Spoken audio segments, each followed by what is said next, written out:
ज्यादा कद देने वाला है। थोड़ा सा फिर से यहाँ पर लौट आएंगे, अंदर जाएंगे, perfect.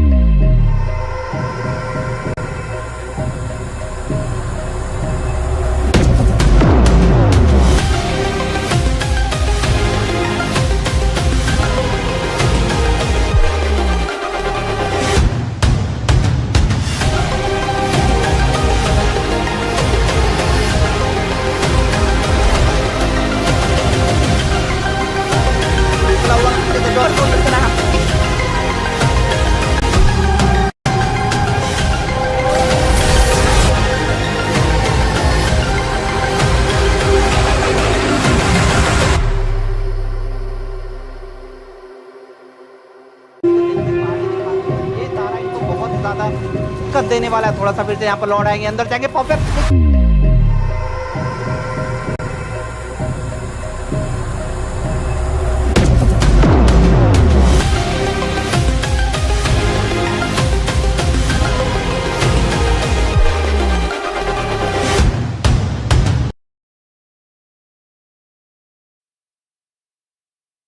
Ladies and gentlemen, pat yourself on the back for tuning in to the right channel tonight, because we are finally going in for the fourth day of the Swiss stage in the Mythic Showdown. So, guys, buckle up and get ready for the adventures that are awaiting you. But before that, I'm going to introduce you to the casting deck, to the amazing people that I have alongside me. To introduce first would be Ray, who is out here, shining all the time with his humor, with his great casting. And of course, we have the talented, the one and only Miss Debbie alongside us. So, guys, why don't you say hello, Ray? You should introduce yourself. Where are your manners? Of course, let me introduce. This is Shinryu, obviously a great host and a great caster himself. And thank you, Shinryu. That is a banger intro. Like, I've never heard of that one before, so you get the points for creativity. All right, but let's see how creative tonight's teams are going to be, because I think I'm going to pass it to, of course, no, I'm going to pass it back to you so Debbie can answer it. Yes, Debbie, how do you feel for today? Are you ready to cast these amazing games? Which I'll introduce the team shortly, but how do you feel for these games? Tell me first that. My god. Yeah, Shinju, it's always been fun to see best of 3 series, and especially when it's a Swiss state. So, this is a chance where both teams, whoever they're going to be playing, they want to go have the easy way, right? The easy route. You want to go into the bracket where there's no risk of getting eliminated. So, what can I say? They're going to be so ready. You want to have that advantage, that potential to grasp that position, right? So, yeah, it's going to be interesting. Damn, I was waiting to just shout out the names, but it's already revealed. So, reintroduce the teams out here. It's going to be Untitled taking on against Team Maaf. And it's going to be a best of 3 series, like Debbie mentioned. So, Team Untitled, they do have the first pick. This is going to be the first match and the first game too. So, guys, get ready as well, because there will be another game after this. So, about the second game is going to be against Special Grade taking on Team Daaku Sena. So, that's going to be at 9 p.m. So, don't even miss that. But for now, this is the game which should get your attention, because, guys, these two teams have been waiting on. And Ray, why don't you just put some light into these teams? Like, why don't you share some knowledge that we are lacking so far? Of course, you're not lacking, but obviously you do want me to talk as well. The thing is that, of course, we have Untitled versus Maaf tonight, and this marks the last state of the 0-0 brackets, right? So this stage just began like this week, and we're already done with the 0-0. And next week, we're going to be starting off, not next week, after the live draws happen, we'll start off with the 1-0 and 0-1 brackets. But of course, this is the last night. Let's put the focus on here. Since this is the last match, I feel like we might see the best for the last, I sometimes feel like the last day is a special one. But overall, let's see. Untitled is a team that was able to defeat Ryuga Esports. Only defeat that Ryuga faced in the wildcard stage was by Untitled. So they are not a team that you can think that they are an underdog. On the other hand, Maaf. We all know Duba, his fast hands, and we all know Yomom with Uranus is able to mark so many things in the Land of Dawn. And I mean, but one thing is for sure, that Julie last time around, like his fixation with Julian, ultimately gave out a few wins to their opposing team. I'm hoping that Julie this time around can increase the hero pool, because right now we are in the tank jungle. So yeah, that is about the teams. What do you think so far, Shinryu? I mean, like, that's a lot of insight and a lot of things to take in. But again, what sets the impetus to these games is the draft. So maybe looking at the band so far, do you think anything unusual, or is it just the same thing that just goes on again and again? Yeah, I think there's nothing unusual to say the My least. wives. No, this has to be because it's not unusual because Ray's wives, two of them, I think he's, manifesting for the other one to come online too, But yeah, for now we Mm. have two of them. The Kalia and the Justin always have to go. And, Justin has been quite nerfed down to a T where she's not that prior into the first phase draft.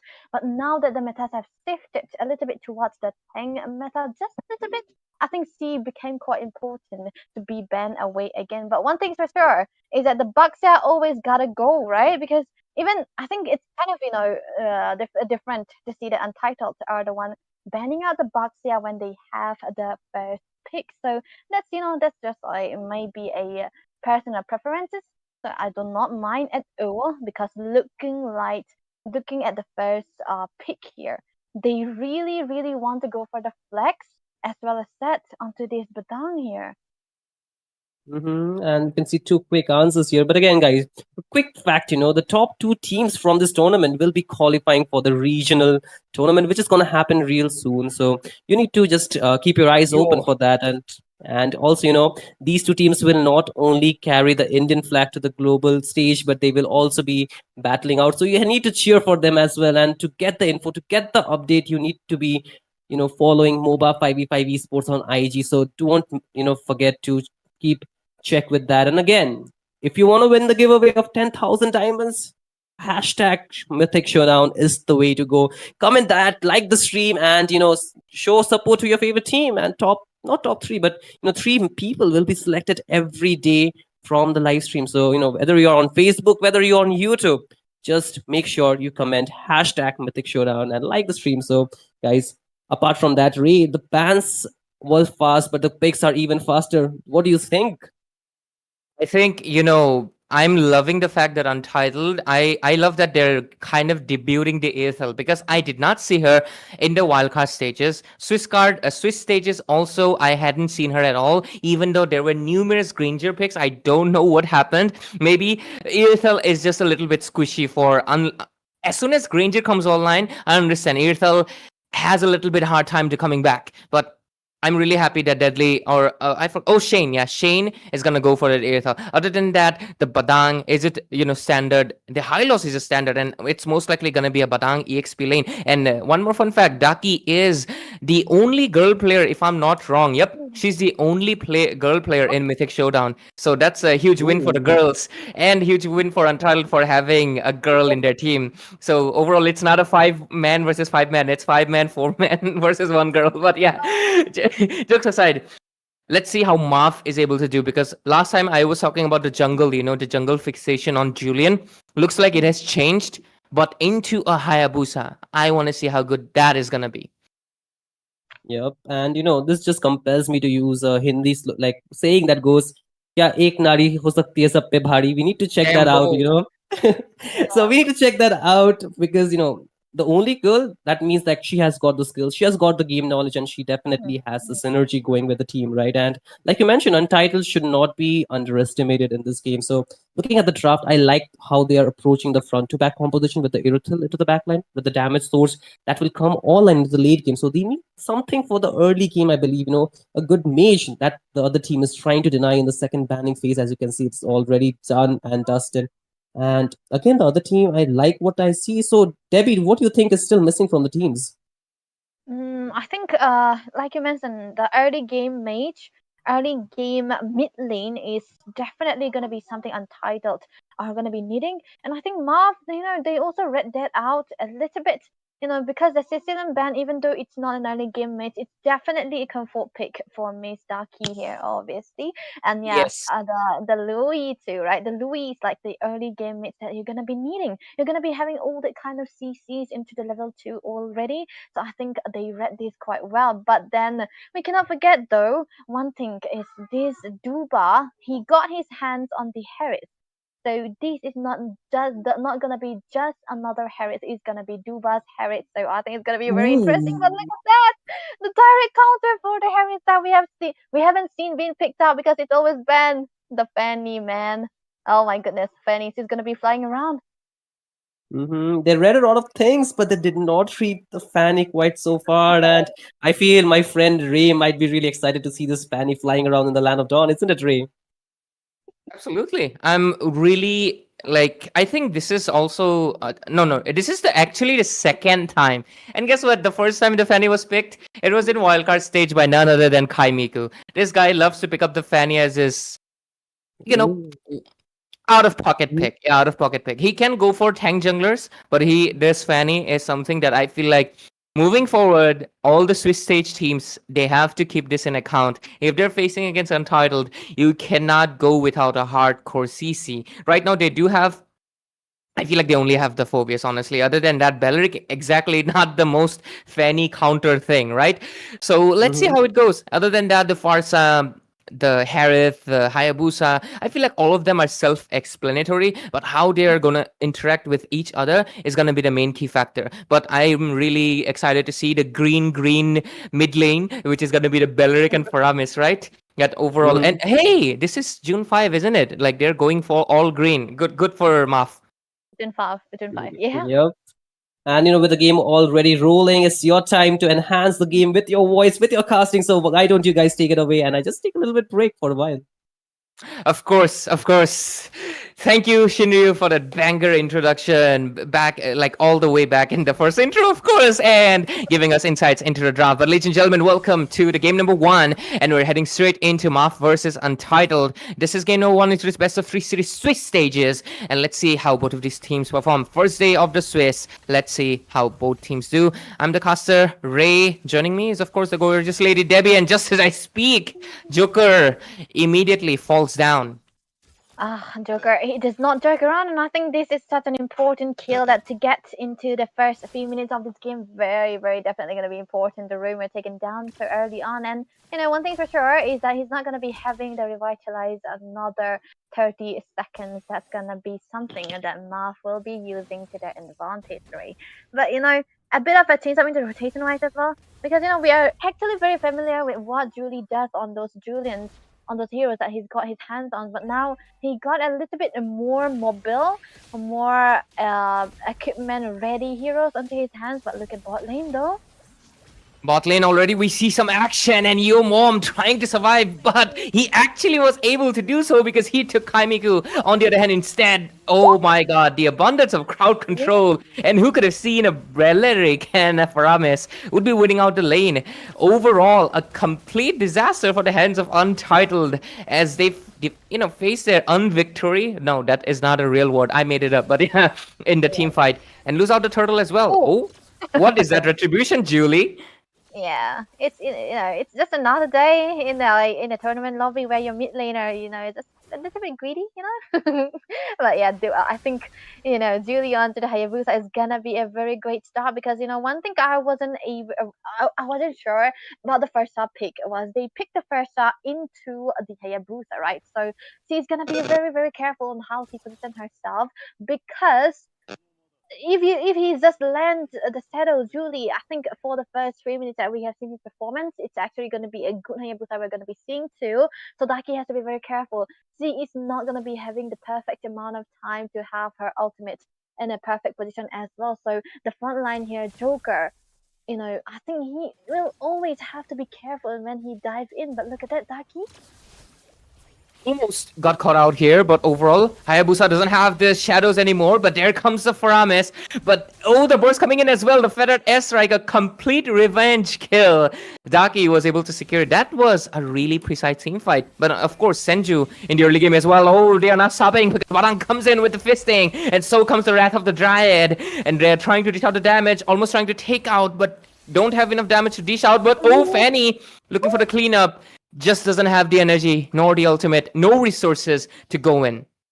Yeah, I think this is going to be a very bad game for the Fanny here at the start because when you are against a Hayabusa, right, you just want to have the level lead, but then it's just an assassin versus assassin. So I think Kaimu has to try out what Blue Bar top lane. almost getting taken down here. He's surviving at one pinch of an HP, and of course the Chrono Dash was able to save him with that minute shield. But I feel like Shane could have went in a little bit deeper, but maybe seeing the Zaman force, there was a little bit of hesitance, and because of it, they did not secure the kill. But forcing a recall in the early game, nah, they're not gonna lose out minions either. There comes the turtle. Love the graphics over here. Yeah, I was actually flabbergasted by that. I kept watching onto the turtle, but then again, it's gonna be a great start, a great turtle for the side of Team Maaf here, because look at your mom diving in. Your mom dives in quite deep into the backends, wants to push in. Infernal Pursuit, Wrath of the Dryad as well, but Fanny will fall in. Julie secures a turtle for himself right now, but caught in a rock and a hard place. Deadly is dead. Wow, much surprise. He's just, he's just giving the back shots of his own name. So I think this is gonna be Back really shots of his own name. Yeah. Great phrasing here, Debbie. If you can say victory, I could say that too, right? Yes, definitely. That works. That we make our own, right? So yeah. Talking about making our own, I think bot lane is gonna be owned by Mr. Duba here. He does not have the mana, so the recall is a must for him. But yeah, he got the kill. But look at Zane though. I think he got an insane amount of damage, but I also think that he may be able to defend this. I think he has the Ugi Shadow kill, so there's not gonna be any issues. But oh, Hayabusa, what is that move? He actually survives it, or no? The Hylos is chasing him down, but the Wrath of the Dryad comes in defensively, forcing the Hylos to go back. The Irithel did not follow up. There's a lot of defensive plays coming in. Into the top lane as well, into the mid lane. Engages left and right. Kaimiku gets taken down into the top lane. Shin is able to retreat, but the Fanny not having the best of time. The last big Fanny, despite being a surprise, Maaf is well prepared to deal with it. Yep, that's a very, very good thing coming out from Maaf here. I think into the mid side, right when the top lane skirmishes was happening, Daki was taken down to the mid lane, which is considering no Hayabusa was there, but C was taken down. So this means that the focus, your mom here, he's not on the Uranus, but he's on the focus. He dumps a lot, but look at the demand force. I think they're not gonna go in. They do dish out a lot of damage. Shane is 80% HP lost out, but overall they have lost the top lane as well as the bottom lane. Even the mid lane is basically surviving a thread or maybe a rope, whichever you like, because the weight might be a little bit too much. Let's see. They are going in for the invasion as well as the turtle spawn in. Even mid lane turret is also gone. With the zone in coming in from the feathered airstrike, they're trying to secure it, but can they? The Infernal Pursuit comes in, turtle secured, shield input.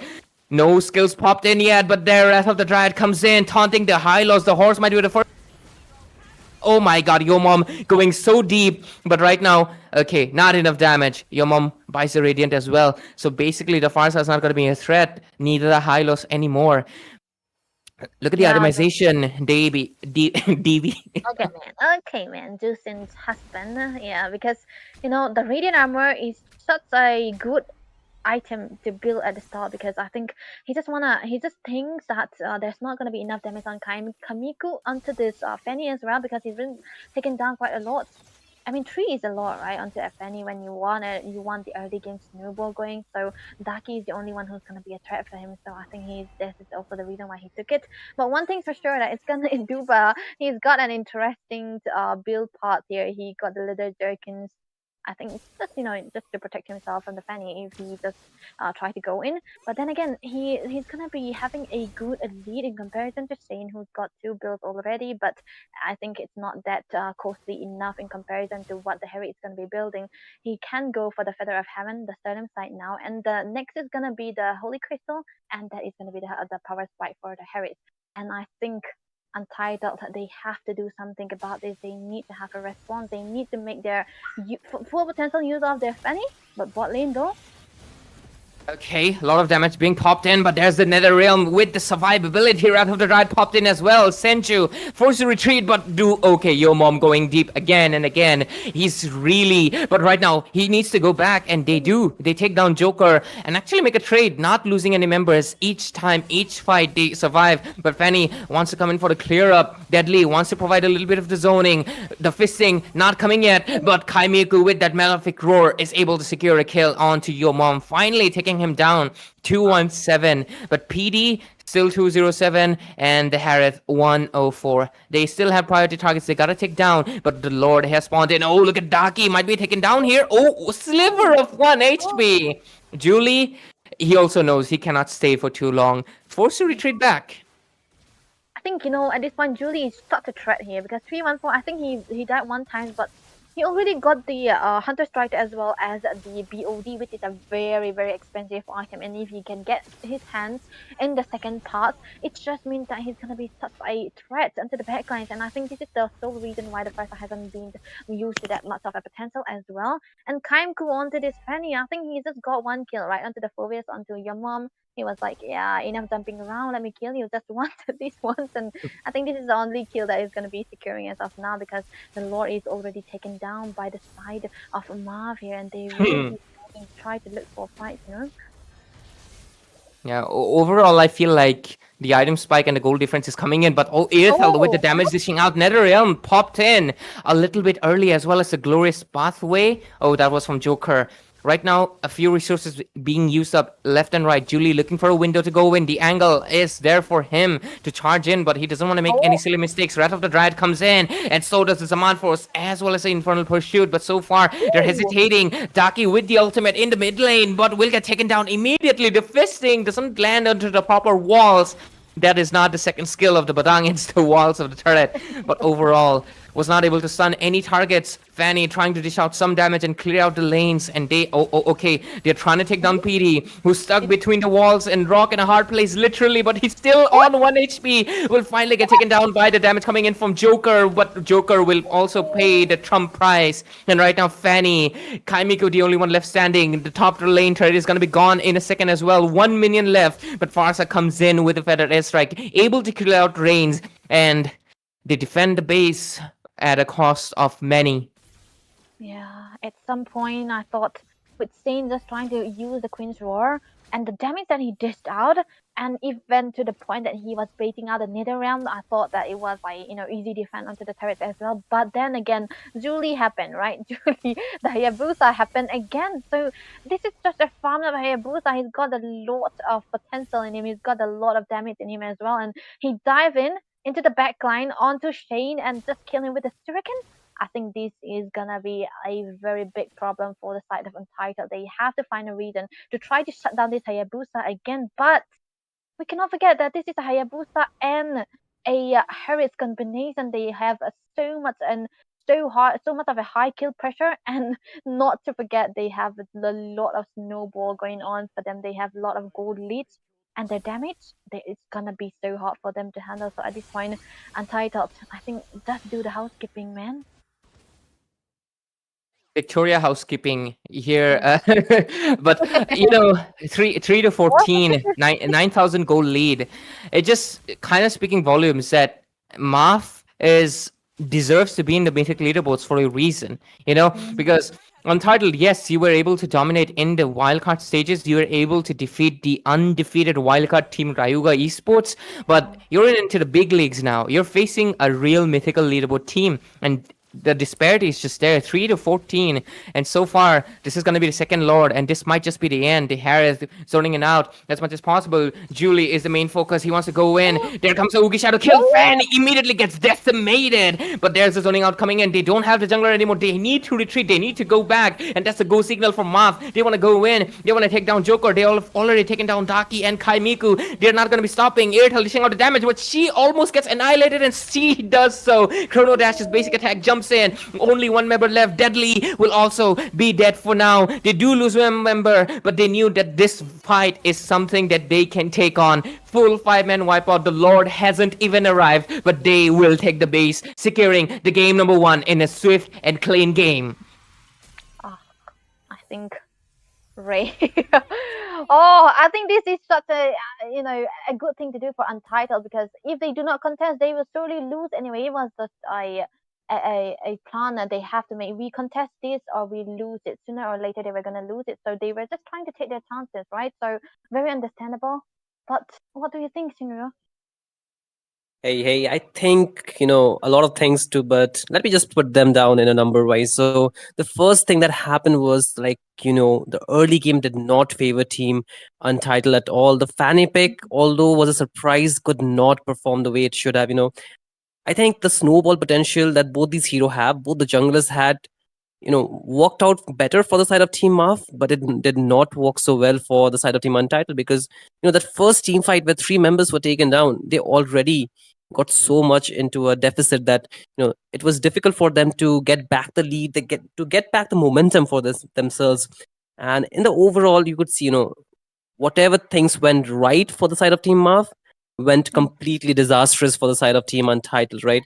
They could not get the positioning well because, there was always that kill pressure coming in from a fed Hayabusa who can just dive into your backline and, completely decimate with that goal advantage, with the item lead that he had. And slowly but surely, Duba was getting built up on his Harith as well. And we saw in the entire match how Shenzhou was such a key member, in helping the survive, like in giving more survivability to the entire team. He was almost present into those 79% of this team fight. So that is a lot of, help the rest of the team got. And your mom, like Ray mentioned, was so deep every time in those team fights, right?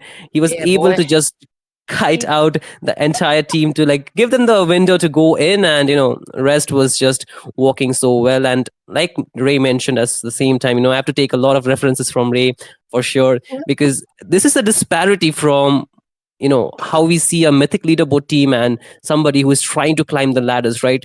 Because there's a lot of things, that a lot of experiences that these teams have, despite getting only one crowd control skill, they could counter out the fanny because they have experienced such picks in the past. So I think despite being in the last phase, the fanny pick was not too much of a surprise, and they knew how to counter it. And stopping that fanny really gave them the momentum to get the entire game to their side. So Ray, did I miss out on anything?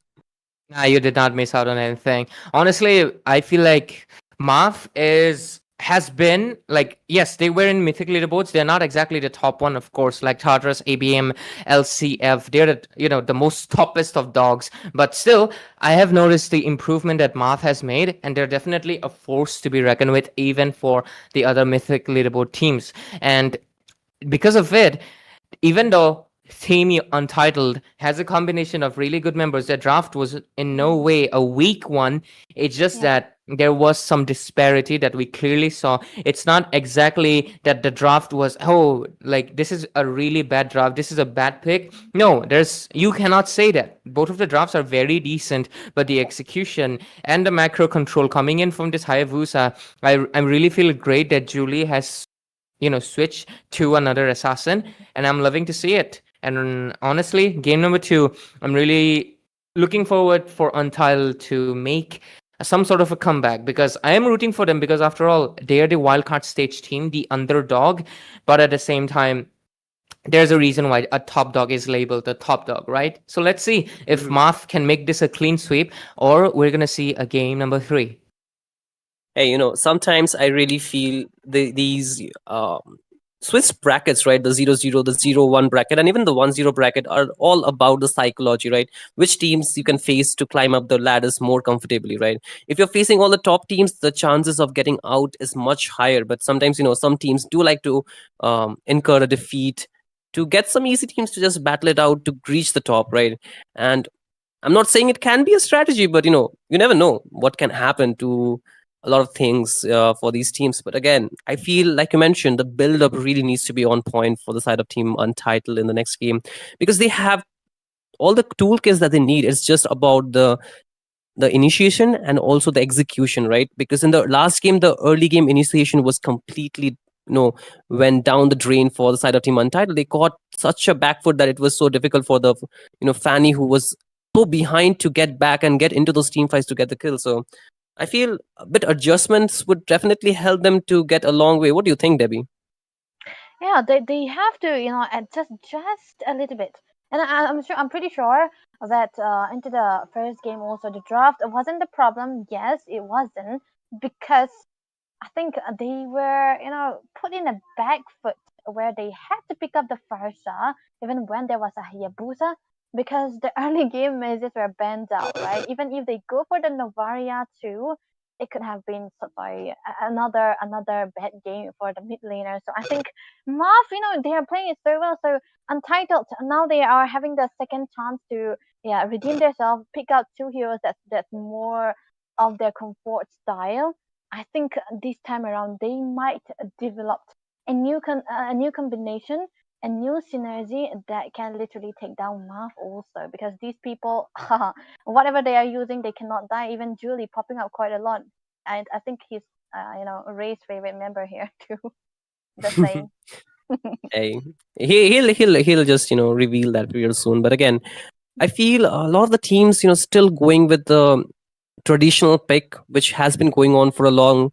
That is, going for a flex pick like a Badang and all has been the norm for a lot of the teams still lately, right? I think a bit more flexibility in the first pick because we have seen a lot of teams actually going for the Phoveus first to just pick up the Harith later on, so it doesn't get counted, right?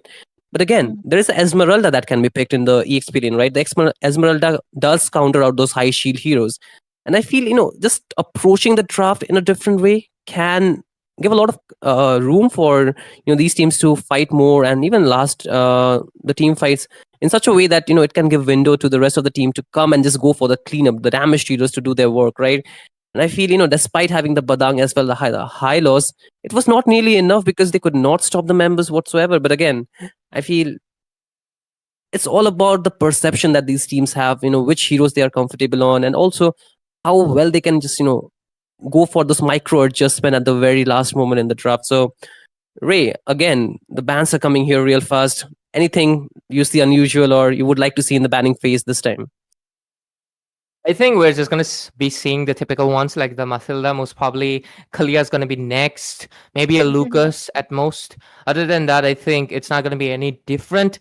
Maybe nah, there's no way they're gonna ban out the Faramis though, because if they don't, Maaf can just call it Hail Mary and pick it up again for themselves. But I'm honestly just really eager to see Yo Mom on Uranus. Like, I've been waiting to see Yo Mom on Uranus for very long. It's been like months. I haven't seen him pick it up in the tournament saying, come on, dude, pick it up. Like, I know it's your favorite. You love Uranus. Mm-hmm. Well, let's see if Ray's wish will be getting fulfilled in this game or not. But talking about a different band this time around, the Hayabusa is taken off the chart from the side of Team Untitled, fearing the same outcome that happened in the last game. Yeah, I feel like I think it's definitely an interesting ban, and this time Maaf themselves are banning out the the Harith as well. So two picks from last game will not be there, and to round it off, they get off the Lucas as well. So the first pick in the hands of Team Maaf. Devi, what are your guesses for this pick? I think the Kalia is out there, right? So will they wanna go for the Kalia, or I think there's a lot of the potential that they can try to counter. Oh, Matilda also. Wait. Oh, that works because they ban out the Lucas already. The combination is gonna be weird though. Do they wanna go for the Matilda now? Because there are a lot of options, but PD, he's so good on the Matilda as well as the tanky heroes. I don't see him on other supports other than Matilda, so he can directly definitely go for that. Oh, wait, the Buxa is also banned, right? So yeah, will they go for it? They're taking their time, and I'm actually very anxious. It's also the Kalea that's available. Ray, aren't you happy the Kalea? It might be big, just until and unless they pick it up, they have to guess though. Yeah. Fanny? Wait, Fanny? Is it a valid option here? Too early, I feel here, Ray. What do you think? I think it's okay. They go in for Gatot. They go in for a Gatot. They leave out the Kalea EXP option as well as the Mathilda. I feel like that's a golden geese served in a platter. But is it a bait? I don't think so. I honestly feel like Maaf just forgot about like these two girls exist. I'm not gonna lie. I feel like they are just They are just fixating on a flex pick. Honestly, it screams to me that way. Even Untitled, like, guys, do you not simp for ladies? Come on, like, if I see Kalia and Matilda open, I'm picking it up. Like, it's instant lock. Like, the speed of light is 3 to the power 10 C. I am faster than that when I see my waifu open. Like, come on, bro. But looks Only you. like That's you. these guys are into Chads, they're into Fredrin, Yeah. they're into Phobius, they like Giga Chat dudes. Sorry, I'm not that. But yeah, overall, I feel like they're going for very chunky boys early on. They really want the front line to be settled in and don't want any more risk. I see it from Untitled because the Phobius is a massive issue. But why the Fredrin? Isn't that a little bit too early? I too feel that it's a bit early, but again, Team Maaf, they can just take it a bit easy. They have the game point in their pockets, and they can just experiment a little bit here and there. But Team Untitled, they have their back against the wall. They should get all the opportunities firsthand. They should not, let these things be juggled around. The picks like the Kalea, like the Matilda are really strong and can be the game changer. Those pick off as well as the, engage as well as the disengage Yeah, can exactly. give so much worth to the team, right? And I feel the teams like these who likes to play with fast rotation. Mm. Yes. Shinyu, you got cut off a little bit, I think, or is it me? That's Debbie, he correct. got cut off, right? Yeah, it's okay. Hey, It's all right there. hey, I'm back. I mean, the He's electricity has back. been really, the electricity has been really, unfair to me. But again, What still not picked here, Ray. I don't get it. I feel like at this point they have forgotten these two heroes exist. Yeah, Ooh. they have forgotten these two heroes have existed. They're like, okay, who's Kalia? Who's Matilda? To be fair, Yeah. they get banned out so often. I think it just no longer in their heads anymore. They just think, oh yeah, what is Kalia? What is Matilda? Because they're almost permanent ban, ranked tournament anywhere. They're permanent bans. So maybe they're not thinking of it anymore because I don't see any universe why not a Matilda and a Kalia would not work. And now they ban it out. This doesn't make any sense. Like, did it? Because I know Daki can go for Sicilian. I know all are valid options, but you had a Fredrin. A Matilda would basically boost him to max, right? And even Mhm. Kalia, so much shield. Like, I am not sure. I feel like they are doing this in a rarely different way than I've approached it. But to be fair, it is very possible that Maaf has gotten into the heads of Untitled, and that's why, and that is a bad thing. Because Shinju and Debbie, when your opponent gets into your head, you kind of make the decisions that they want you to make. Because I know they picked up the Sicilian, one of the signature heroes for Daki, but how good is it gonna be? But overall, one thing is for sure though, they have really good frontliner. And the only way it's gonna get demolished is a true damage, which I don't see coming, honestly. Yeah.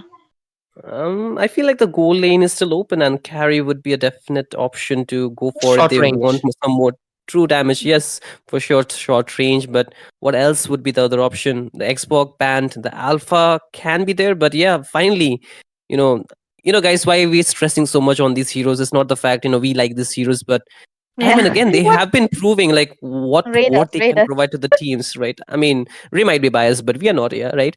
I'm just Fair kidding, enough. guys. But again, I'm super I have been biased, in. bro.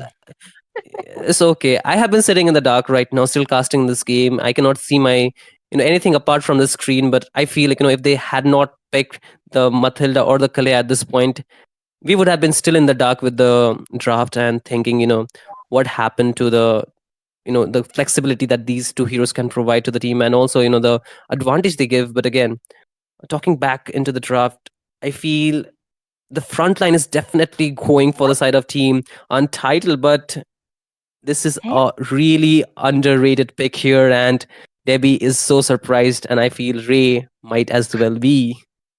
Wait. Do you guys saw what I'm seeing? Like, is this a Hanabi? The ninja who doesn't have any death. Sorry, Hanabi, you know the best thing about Hanabi, she has the same hair and color palette as Zushin. Best thing about it. Oh nah, man. Okay. Oh no, we are going back to the discussion. We are going back to the discussion once again. Yeah. She be fine AF, bro. She be fine. She be fine. AF? I'm just gonna be okay. Oh my god, we even got the cat girl. What are they doing? They got me simping here over here. But jokes aside, though, I feel like Maaf and Untitled, Mm-hmm. picking up the Matilda would have been too easy. It would Yeah, have been too dominant. They're like, we want to put on a show. We want to make this entertaining for you guys. Let's go. Game number 2. Let's see if we can make a non-meta hero with no synergy. They don't have an Angela. They don't have a Lolita. They don't have anybody to stack the shields on, but they still pick up the Hanabi. They want to put on a show scenario. Mm-hmm. And I do understand the Hanabi is not really so famous in the higher rank, but again, the Hanabis, with some of the buffs that she has received in the recent patches has made her really a vital choice. And even with the buff on the Rose Gold, I think a lot of the marksmen, they do like to go for the first pick Hanabi, right? And I think that's so insane amount of shield to go with. Your passive and your ages as well as the Rose Gold. I think that can work. And there's not too many people who can go for the backline except for the Kalea. But again, going into the second match, I feel Ray and Debbie would be the best people to cast these games for now. So Ray, why don't you take it away once again? Thank you, Shinryu. That draft was definitely an entertaining one. But ladies and gentlemen, welcome to the Land of Dawn. I love that transition. But overall, this is going to be game number 2 between Maaf and Untitled. And onto the casting desk is, of course, myself, Ray. And joining me is the beautiful lady, Debbie. And, of course, our host, Shinryu, is going to be watching it from the dark, just like you mentioned. But let's see how the rotations are going to be. We're seeing 2 unnamed marksmen for a long while debuting tonight into the Swiss stages. It's Hana, not B, it's Bay. Hana Bay versus the cat girl. 1-1. I think it's gonna be very interesting what the meta is gonna be looking like, because when you stand behind the minions, right, the way that Hanabi works is that the passive also hits you when you are under the backside, so the backside is not gonna be the best position to stand. So I think it's gonna be an interesting one. But then again, we have Julie into the Suyo, nothing much different, but the Suyo deals an HP dependent HP based damage, so I think he might be having a great time in the clearance as well in comparison to the Fredrin. Even though he is a tanky hero into the early game, his clearance is not the best if you compare it to the Sasuke here. So I think for the side of Maaf, they can use this early game to their full potential and not get to the mid game where the Fredrin will have all the tankiness in the world and try to have the bongs, which will be dealing the equal amount of damage as well. But now then, we can see the turtle is already up, so they might try to set up for it. And I think Maaf does have a better chance in the set of the turtle here.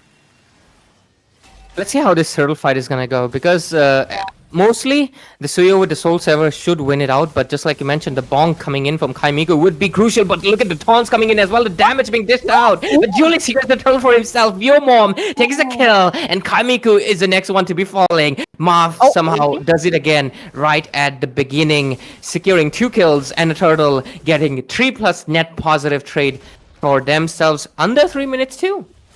Yeah, I think this is I really like the Fredrin onto certain players, but when you are on a Fredrin, it kind of give you putting you in a position where you're gonna be needing a mate that can have the mid priority, and Switzerland is not the best known hero that can have the mid priority. So I think that's a little bit of backfoot for them.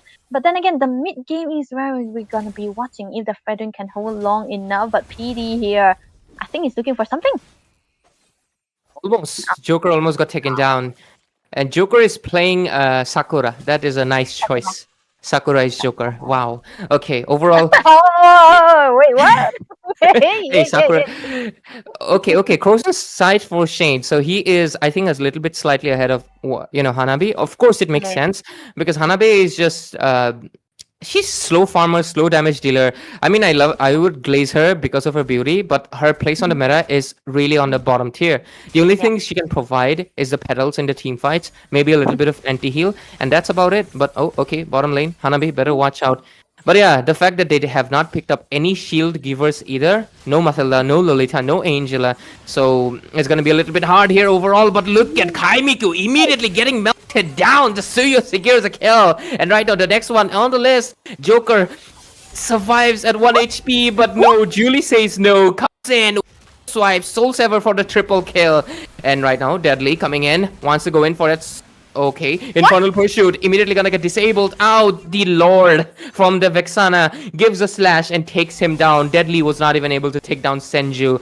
6-0. Maaf is just on a different level. Oh my goodness. And I think Julie, this guy has been signing in love since the first game and then Hayabusa, and now he's gonna be eating all the buffs of Kaimku here, and I don't think he's gonna be having a good time. But look at that, Joker. Oh. Dishing out a lot of damage over there. Could not take the kill. Your mom on CC. You know, I love that your mom is not exactly fitting the stereotype of playing fat heroes like tanky Hero? ones. Yeah, He's yeah. actually going for slimmer ones, like the ones who are tiny as well. I was honestly doubting the CC pick for one simple reason, because I thought, is Gatot enough from the front line? If you're dominating so heavily, yes, it is. Yeah, Okay, yeah. Joker over here. I think he's gonna get caught out alone. 4 people immediately decimated, gets cleared up, smothered on the bottom lane. The turret is also lost. Actually, I see the reason for the Hanabi. Like, you don't need Purify, you're basically immune. Like, Joker Yeah. cannot really go in for you, and nor can the Phobius. So, in a way, that is actually a good thing. But oh, but the Flicker will get baited out. And right now, they're going so deep in just to take the mid turret as well. 2 turrets secured for themselves. 7-0 onto the scores. This is gonna be the best Maaf game that I've ever seen in a while, and I think Julie has been most of the reason that it is so, because the synergy that they were having is so perfect, and the timings that they had together. I think the rotation wise as well, there's a little bit of a difference in the macro wise into going against Untitled as well, because looking at the structure so far, bot lane taken already, and they are focusing on the top lane as well, and they have a Suyo. Oh, he might be in trouble though. Might be in trouble, but he got the dash, and like a dashing man he is, gets out of it. Sasuke is not getting caught out by Sakura today, but overall, he got to leave for the milk. Yeah. But he also wanna come for the cat girl, because Daki over here, there comes the CC, Yo Mom, AOG pops in as well, doesn't really land into anyone, but they do take down the cat girl. 1-1 will get shut down. Shane 0-2-0, not having the best of his time over here. And right now, okay, they're also invading the purple buff, wanna go in for a little bit more, want a little bit more resources. Senju dishing out the damage, but I think it's the time to retreat, and I think they will.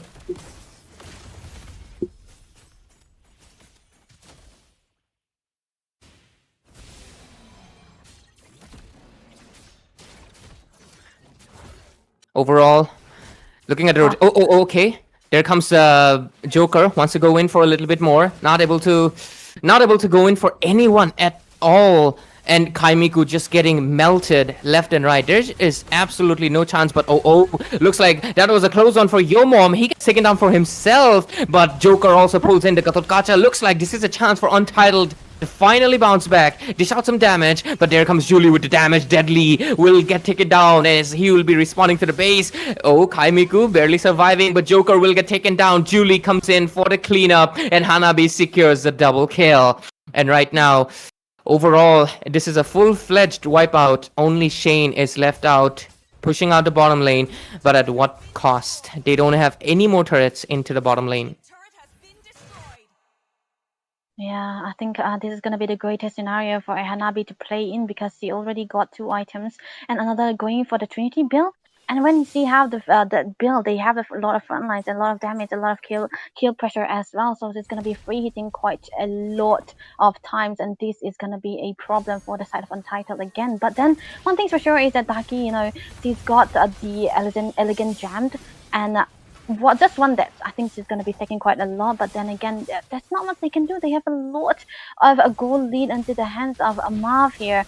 And 1-1 is not the best late game marksman, I would say, because he can be easily countered with the Winter Crown as well as the Wind of Nature too. He's used more as a pressure onto the lane. So I think Untitled, I really don't see a way of them winning. Their win condition is so slim. But yeah, sure, they do have Daki onto the Sicilian. I think C can be the match changer if they play this well. They played this well. Overall, I feel like Untitled, for them to bounce back, they need a really good crossbow of Tang, but I don't think it's going to be that possible. Yo Mom right now going in for a little bit more. They want they are hungry for the kills and they are hungry for the win.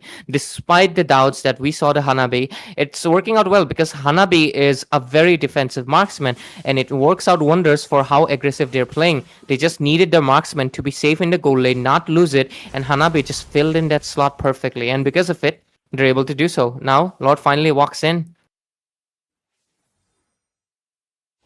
Yep, the Lord is gonna be marching into the mid lane, so it's gonna be a little bit easier for them to defend. But then again, there's this thing coming in.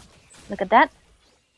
The Lord immediately gets spotted out by the passive. This passive is honestly broken, but still, they were able to defend it due to the passive. But oh, look at the petals coming in from the Hanabi. Joker is forced to go back level 9, and Hanabi is level 12. Level 15 for the Suyo. The level disparity might be a little bit too much. Pushing down the mid lane. AOG popped in as well. They are forced to retreat, but does Joker commit to it? He will just get immediately annihilated. He disappeared. Duba secures a kill as well. Deadly will be taken down right now, and overall Julie sustaining out because Fredrin is no match to an immortal warrior. But oh, finally Shane secures a kill. Has to go back because he's really low HP. But oh, the kill coming in from Julie. That Dandush, that arrow, the maniac comes in as Julie secures the kill, secures the maniac, and secures the victory, getting it a clean sweep, and Maaf shows who's the boss.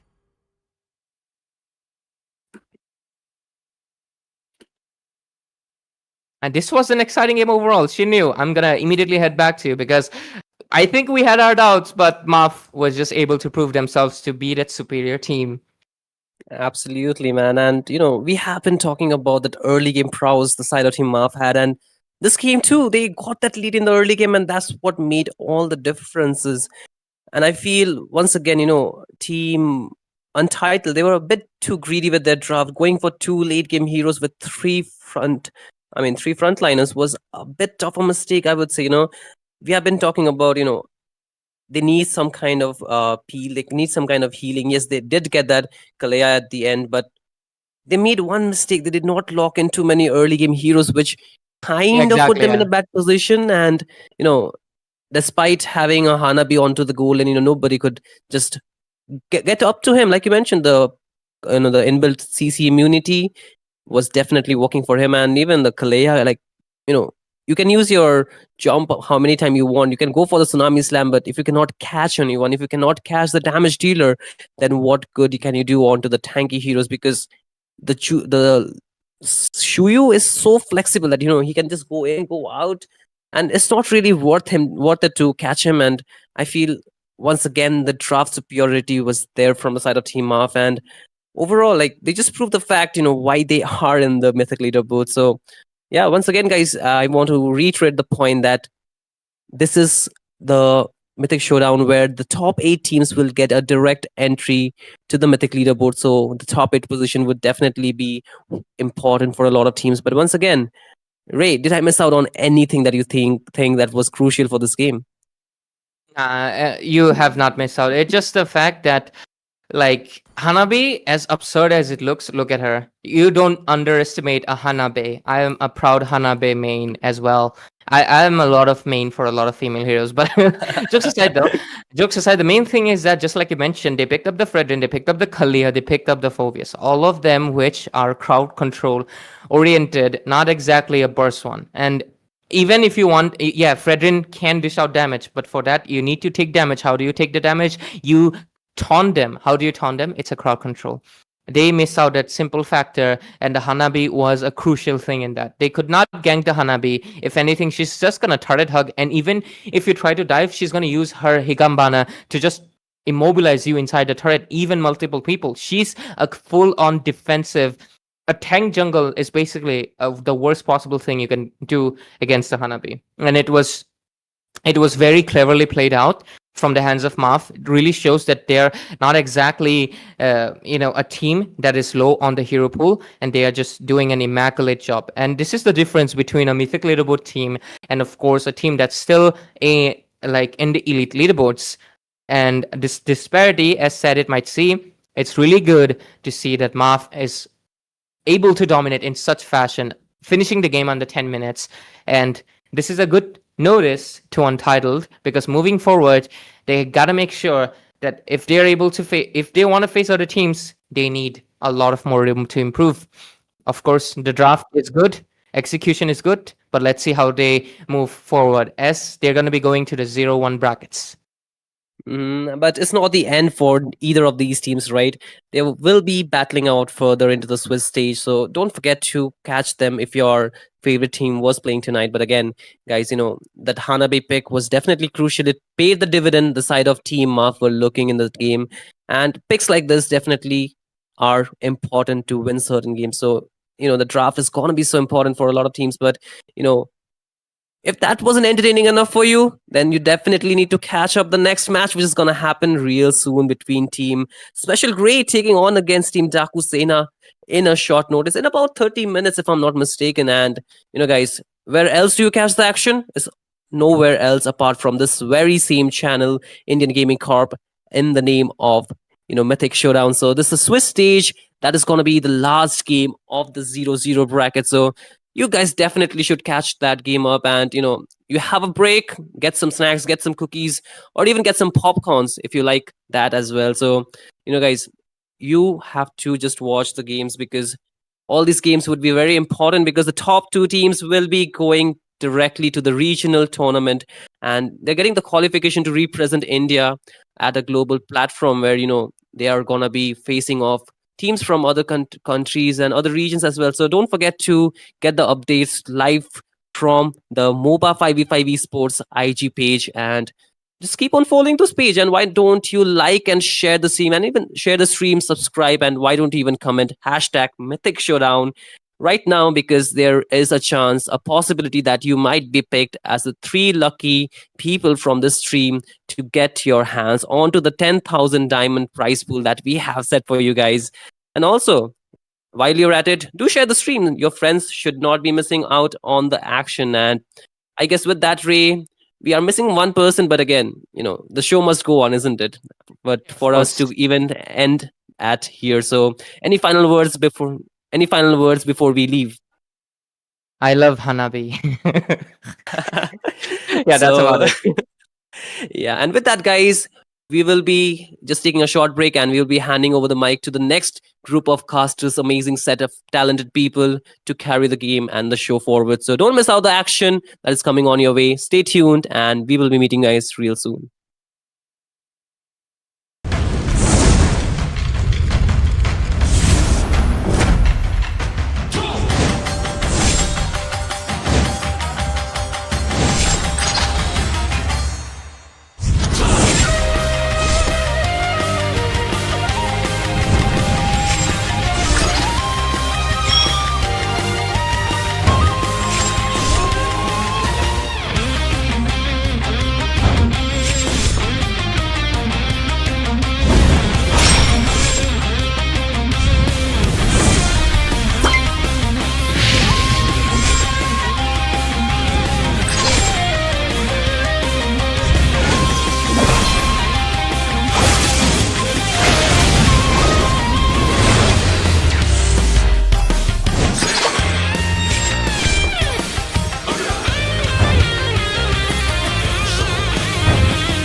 ज्यादा दिक्कत देने वाला है थोड़ा सा। फिर से यहाँ पर लौट आएंगे, अंदर जाएंगे, परफेक्ट।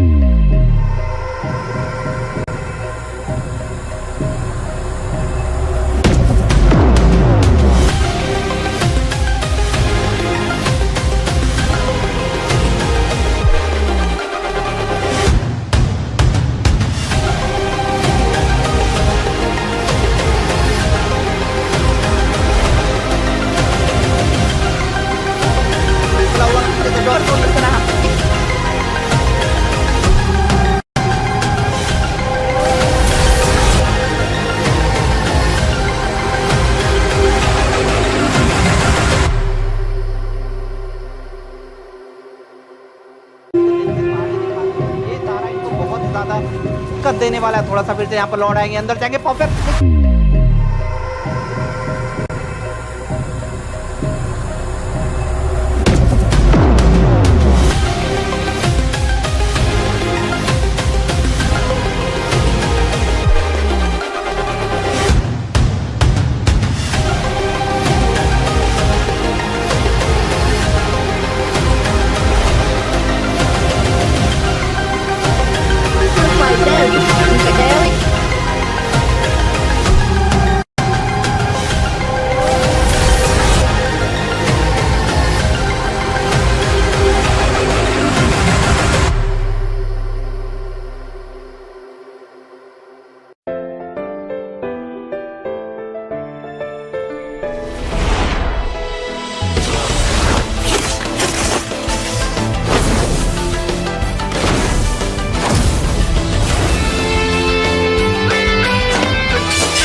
ज्यादा दिक्कत देने वाला है थोड़ा सा। फिर से यहाँ पर लौट आएंगे, अंदर जाएंगे, परफेक्ट।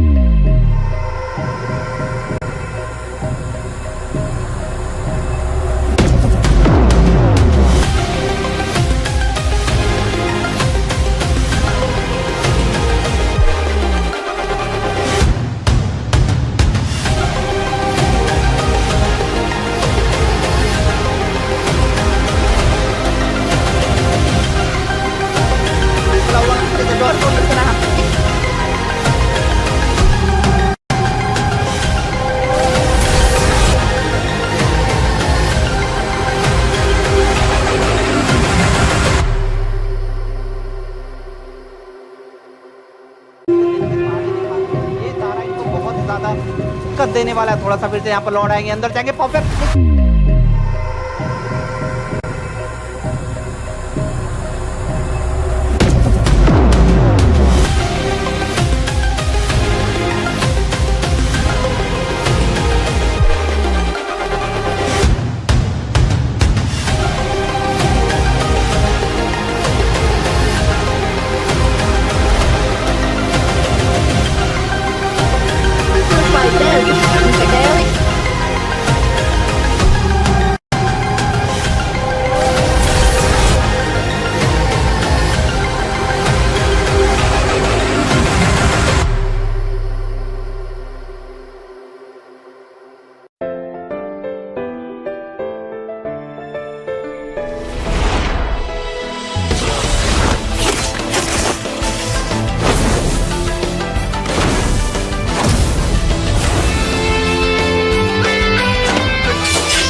ज्यादा कद देने वाला है। थोड़ा सा फिर से यहाँ पर लौट आएंगे, अंदर जाएंगे, परफेक्ट।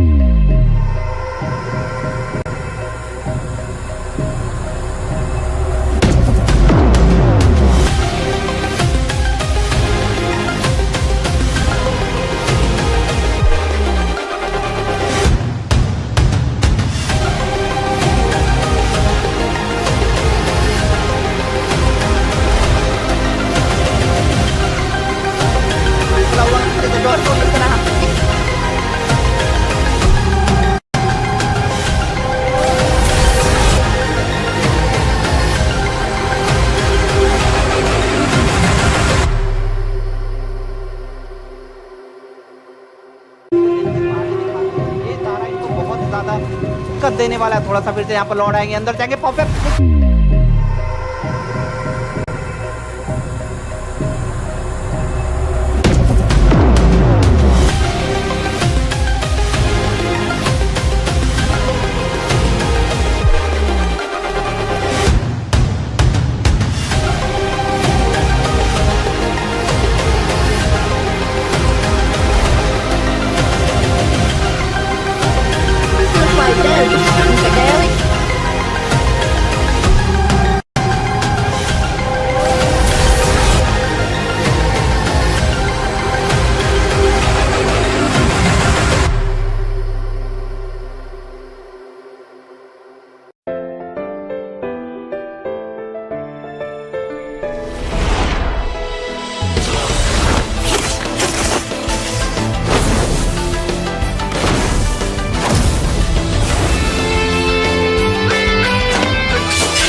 देने वाला है। थोड़ा सा फिर से यहाँ पर लौट आएंगे, अंदर जाएंगे, perfect.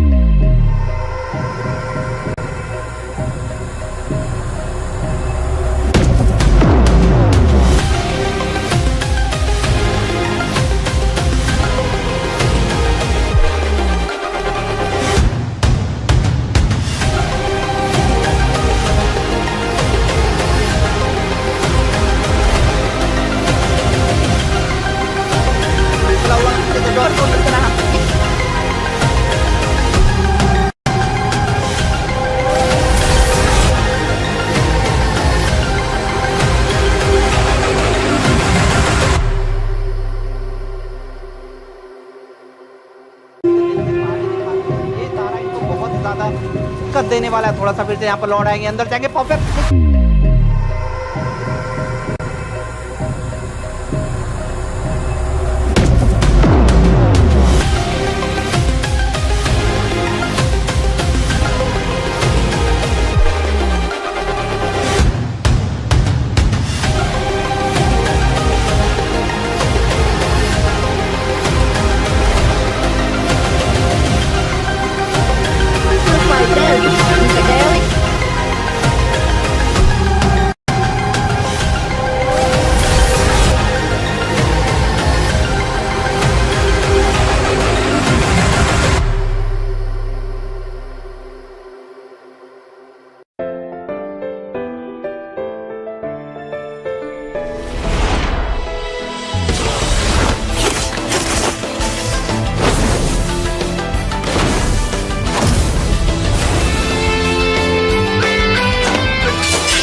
Good evening, ladies and gentlemen. Welcome back to the Mythic Showdown powered by IGC Indian Gaming Corps as well as co-sponsored by Vista Official. Here we are for the Swiss stage and it's day number 4 of Swiss stage and the match number 2 of tonight. The last match between team Daaku Sena versus team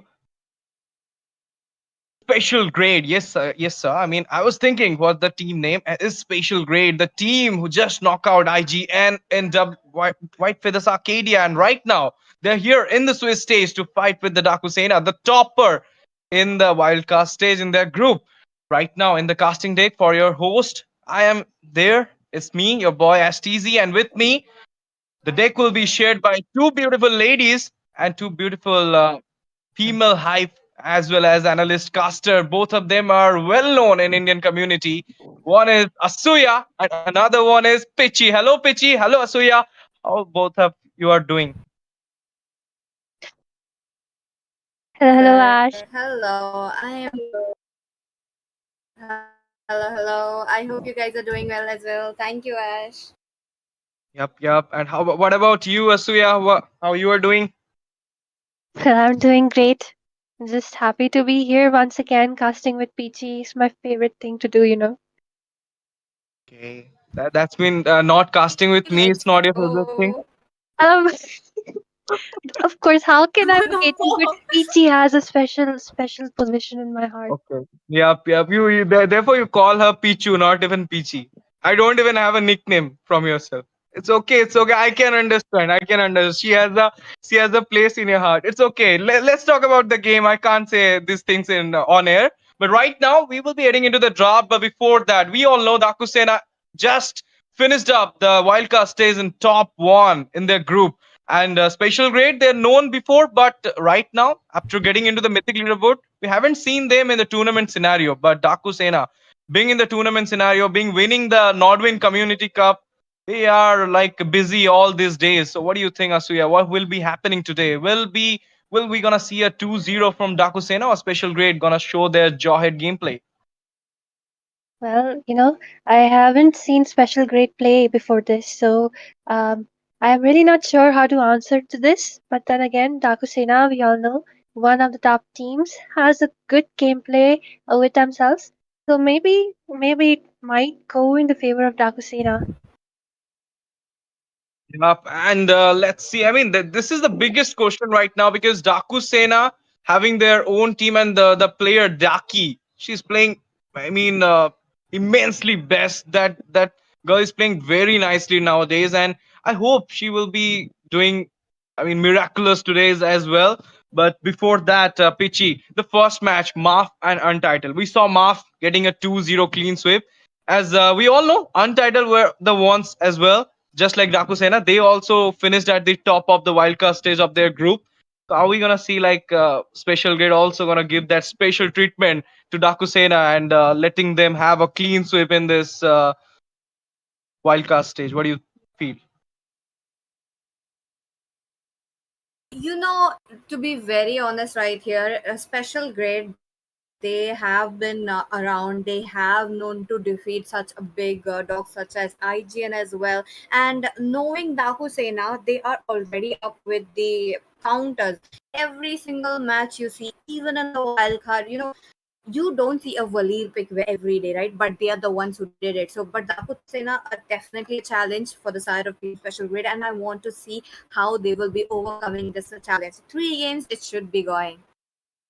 Yeah, everybody's want that wish to be fulfilled because everybody are paying these internet bills to see a third tier match because we all know the excitement gets higher when we see a BO3 getting into the last match because we all know that the competitiveness, the excitement, the full on gameplay will be seen in that last match because both of the teams will be playing a do or die and they will be winning. They will be wanting to win that match. And if you will be winning a 2-1 here, you'll be going to the 2-0 bracket of Swiss stage. So who doesn't want to finish up at the 2-0 and having a chance in this whole mythic showdown?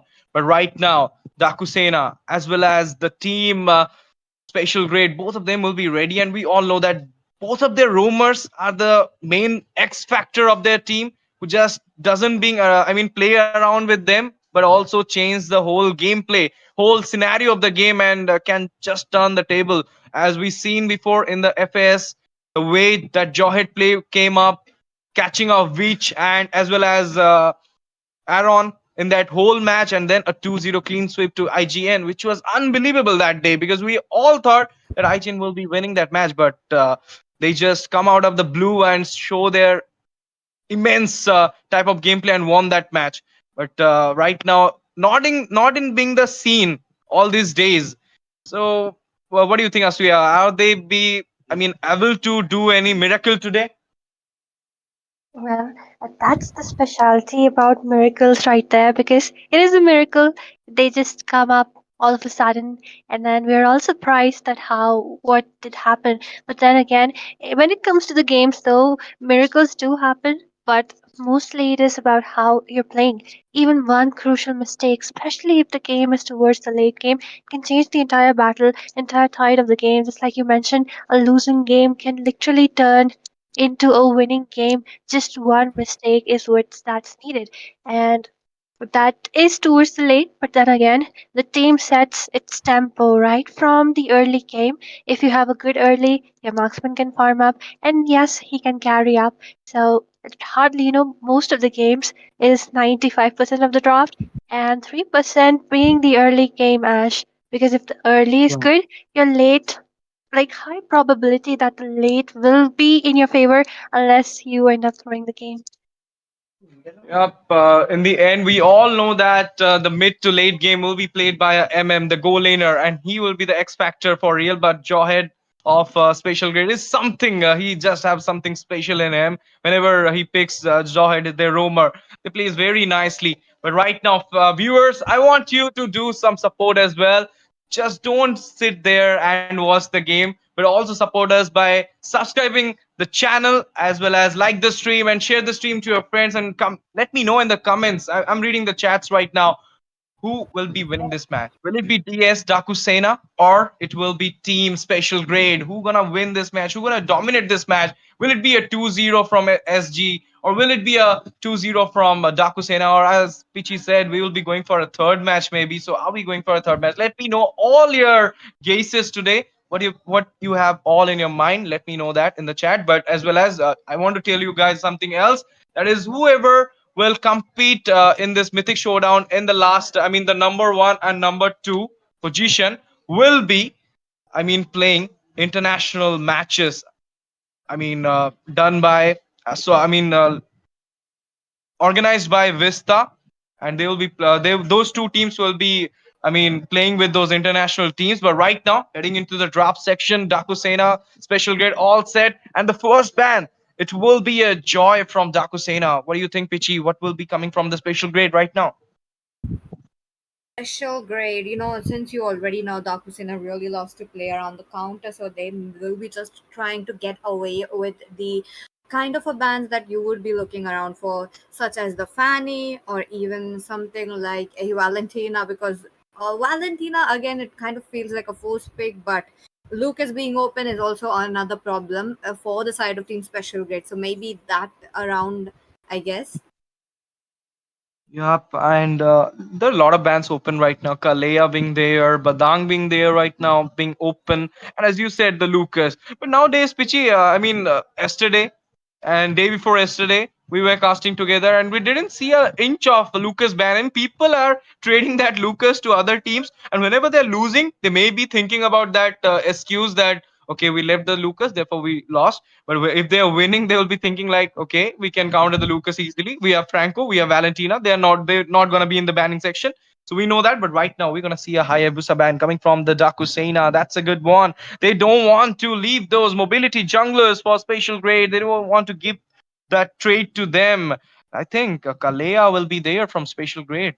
But now, what do you think, Suya?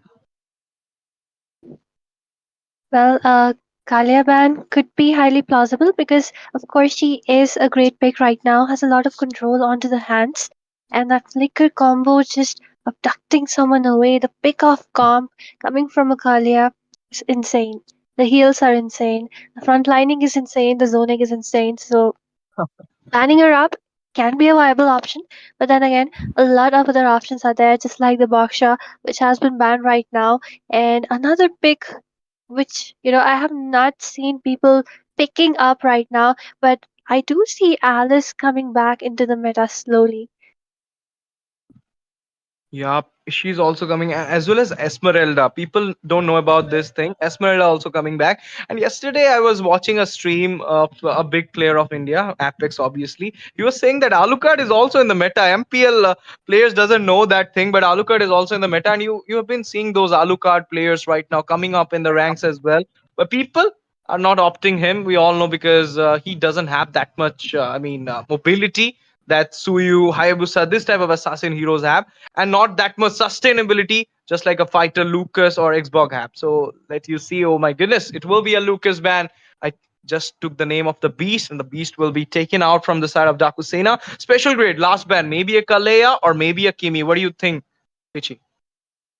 Kimmy should be there. Mid lane, maybe it is a very good pick because you know that Funny Valentine can go around that. But at the same time, special grade, the Kimmy pick is there as well. Sanson, very good on that. Let's not forget, mid Kimmy does provide a lot of utility, a lot of, team fight potential with the damage rather than onto the gold. So, Kimmy open. There's Matilda being already blown off. You're talking about the assassins also banned. Dakusena, they can pull up anything. So I am curious to know what they will be picking up as of the first pick. Maybe the Zushin is still open. Yep, Jushin still open, but there is no chance of some utility junglers coming from Spatial Grade at this point because of that Florian ban. Must be thinking about something assassin. And maybe Ling is open. Maybe Ling can be picked up by Spatial Grade, or they can go with some Xbog as well. But we're going to see a Badang. I was talking about the Badang ban, Kalea ban. Right now, all these heroes were open, as Pichi said, that they can go for those heroes or they can go for a Jukshin as well. They will be going with this Badang for EXP or for Rome. That will be a big question because it's a flex pick. Let's see how it goes. But right now, Phobius, Harith, the combo is there. They can go for the combo or they can go for a Kalea and a Phobius as well. Asuya, what do you think? A Kalea Phobius or a Harith Phobius? Well, I think Kalia might be there on the pick list right there. But there is one thing that Badang is someone who can actually drive the Kalia away because she literally has to be in the front lines and like he can lock her down for some time. So Yeah. that's that amount of window which it gives to the team. Meanwhile, the rest of the teams can just dive behind. They can take down the priority targets. So this Padang versus Kalia will be the crucial like something which will be really exciting for me at least to watch how who is picking up who is trying to zone away who. So yes, this is gonna be interesting. But right now, Kimi being picked up for obvious reasons as mobility, late game damage is insane. But then again, if you're picking up a Kimi, you really need to make your entire draft around this Kimi. You need to make sure that she's unapproachable or at least protected in a safe space so that she can farm and that she can dish out that damage she really needs to do. Meanwhile, just look at the Angel as well as the Fredrin coming right there. Well, Baksha has been banned, but Fredrin is open. Ooh, that's something interesting coming from Special Grade right now. Fedrin was locked down, Angela being locked down, a Fedrin counter being locked down from the side of Special Grade. It's Xbox coming up from them. That's a big answer to this Fedrin, as well as banning that Fursa right now. They doesn't want any burst coming out from the side of Daaku Sena because the Granger is also open. And look at that, having this tanky lineup, they need to ban this carry out so that they do it. I mean, they don't want that carry to hinder any, I mean, to cause any type of problem for them, as well as right now a junction pick we were talking about, Pichi was talking about, is right now needed for Spatial Grade. What do you think, Pichi? So great. Look at them. Understandable. I told you for special grade as well, the Kimmy would be there. But as you already know, Dakusina loves to surprise us. So, yep, this is a Angela pick. I think I am not sure, but if I am correct about it, this is the first Angela pick we are looking at here. Dakusina pulling it up. Interestingly enough, special grade really trying to match the tempo with them. Picks up the Xbox, but okay, talking about the banning phase though, I really like the marksmen and the mages getting banned because for Dakusena, Funny Valentine really keeps it together. He is like a bridge that just holds him down, so his heroes are definitely out of the way. Yep, and that's the big reason that they just banned those two mages. And right now, if a mage will come here, or then it will be devastated for Dakusera because they went for two bans. They're thinking that the Kimi is in the mid lane. They're sure about it, but Kimi can go for the goal as well. But I don't think Special Grade will do that thing right now because they need a Jukshin for their side.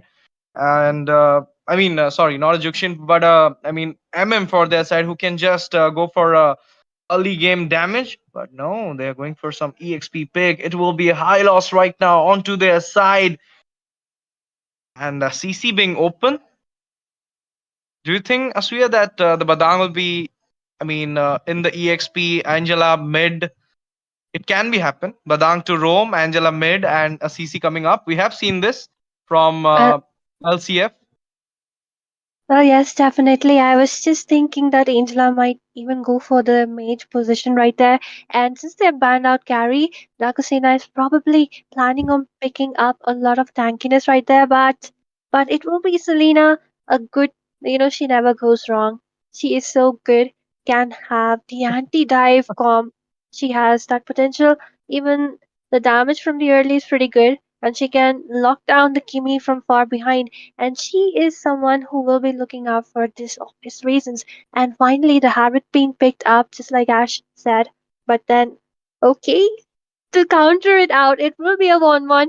And I'm not really sure that how this will work out because there is a Badang, there is a Selena, there's even a Fredrin, and when he tanks it all up, will 1-1 be able to, take that damage or dish that damage out? Because right now, they are highly dependent on the Kimi, on the 1-1, and of course, Xborg. In the early game, he's quite vulnerable because the shield can be broken down, can be melted down pretty easily.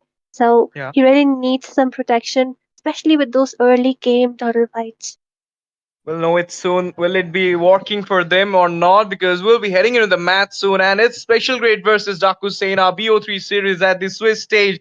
Second match of tonight, and the last one for tonight is the fourth day of the Swiss stage, and one team will be winning this match 2-0, 2-1. Whatever it will be, one team gonna shine today. Will it be Daaku Sena? Will it be Special Grade? But looking after the draft, the lineup, Pichi, my last question to you before going. What Yeah. do you think? Who gonna take on the match? Who have a better draft? Match number one, the drafts both the sides is really looking good, but Daku Sena might have that little bit of an upper hand with the Fredrin. But here we go into the land of dawn. Thank you, Ash, for being here. We'll see you after the game. Well, I'm sure he's pretty excited. He wants to be back as soon as possible. But right now, we are seeing just some small skirmishes happening, and Madang on the EXP against the Hylos. Well, works it out. Does have the range advantage right there. Meanwhile, Selena just grabbing on to that lethal for themselves. Both teams might look for some exchanges right there because the early game pretty, good from both the sides. Selena dropping in, and this is what I said. This is what I was talking about. The shield is down for the X-Bar. Meanwhile, Kimi doing a lot of damage right from the early, has a lot of potential when it comes to that. So the teams look to be pretty balanced right now. Madang rotating all the way from the bot lane.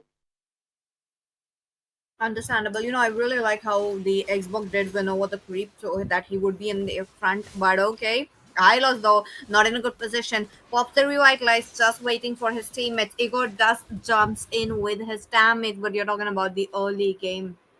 Kimmy. Little bit of damage is there. Top lane Kalia jumps in. Oh, we got the first blood. Haitatsu will be taken down.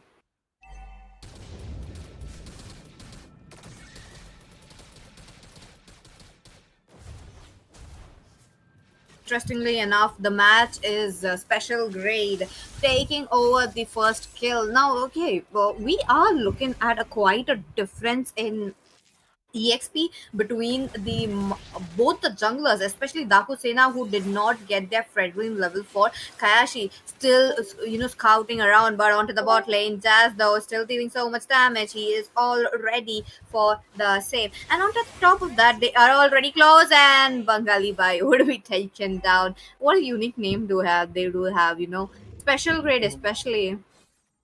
1-for-1 trade. That's a good start for both these sides. And before the turtles could spawn, and look at that. Advantage being on right now from the side of Team Spatial Grade. They are covering up the river side, but Fredrin charging on, and a fight is coming up.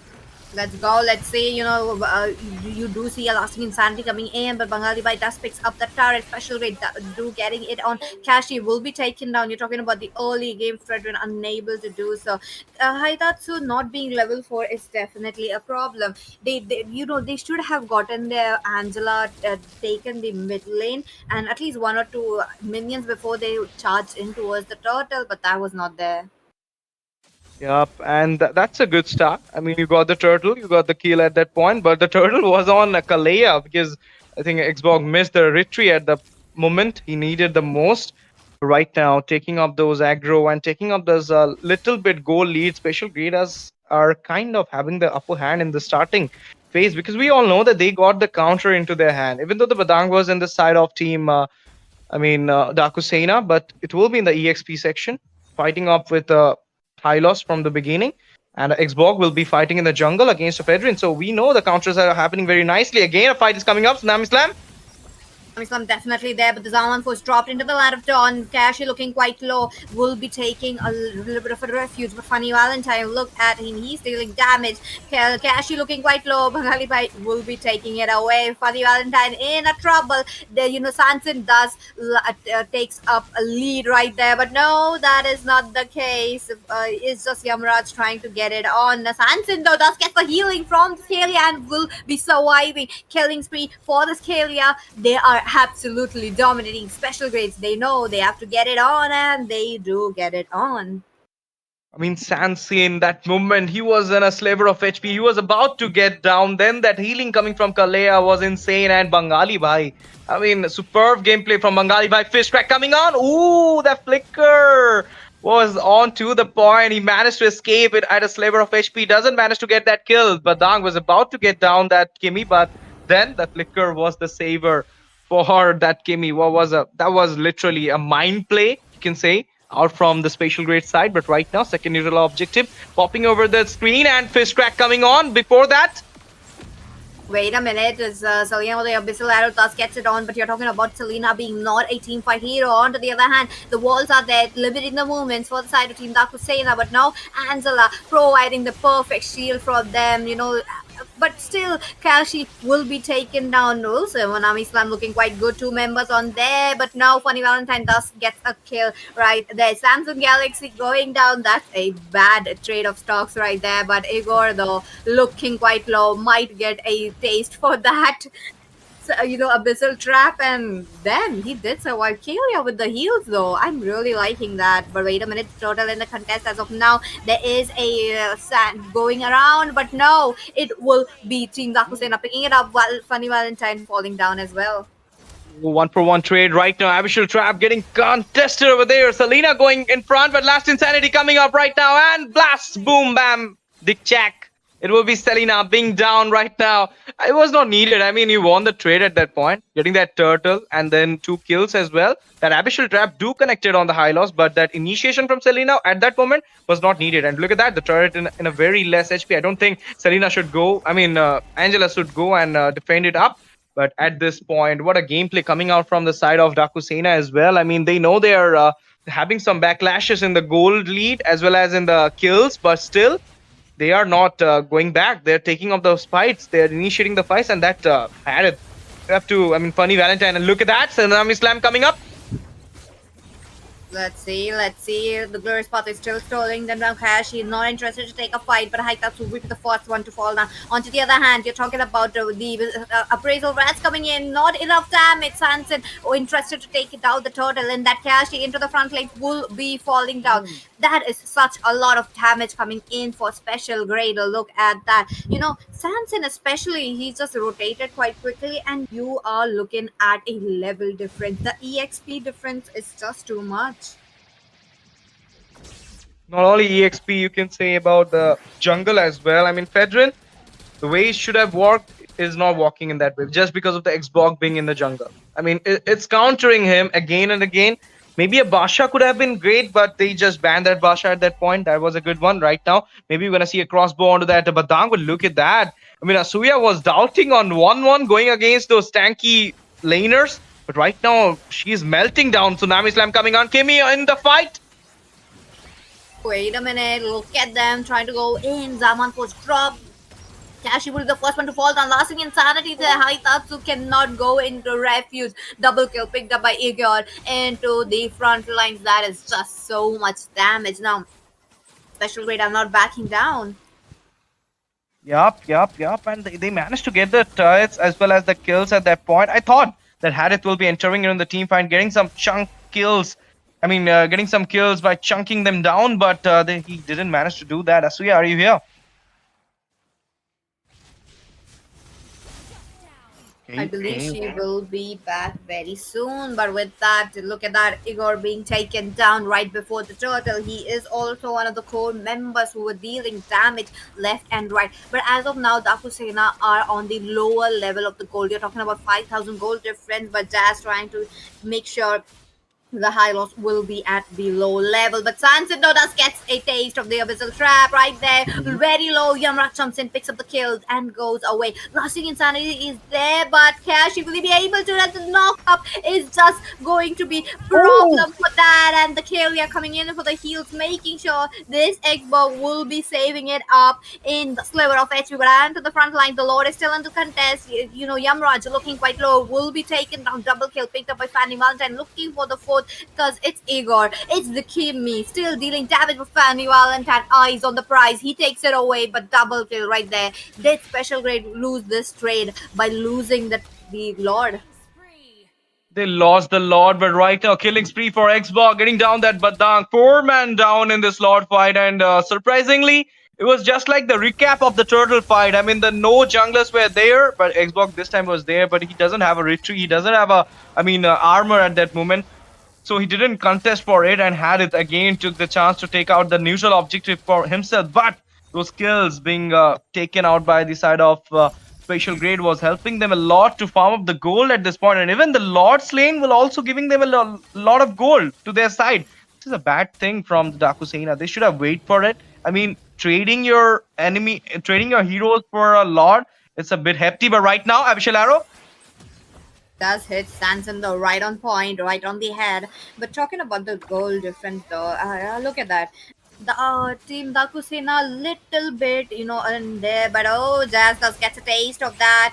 There is a tsunami slam onto him and killing speed. That Sky Piercer really piercing through it. That will be Igor who picks up the kill. There's a lot of CC coming in from the kill. Yeah, Kashi would be the next one to fall down. Third might be Haitatsu looking quite low. Yeah, triple kill picked. Igor will be shut down. Funny Valentine still holding it out. They are looking quite low though, but no, the Abyssal Arrow missed out. I mean, Pitchy, those AoE going on there. I can't see anything. I can just see some yellow flashes coming on in my eyes. All those AoE coming together. It's like if we have a phone of that old Samsung, our phone be like grew. It's like you can't even function that phone at this point because all those AoE attacks coming together.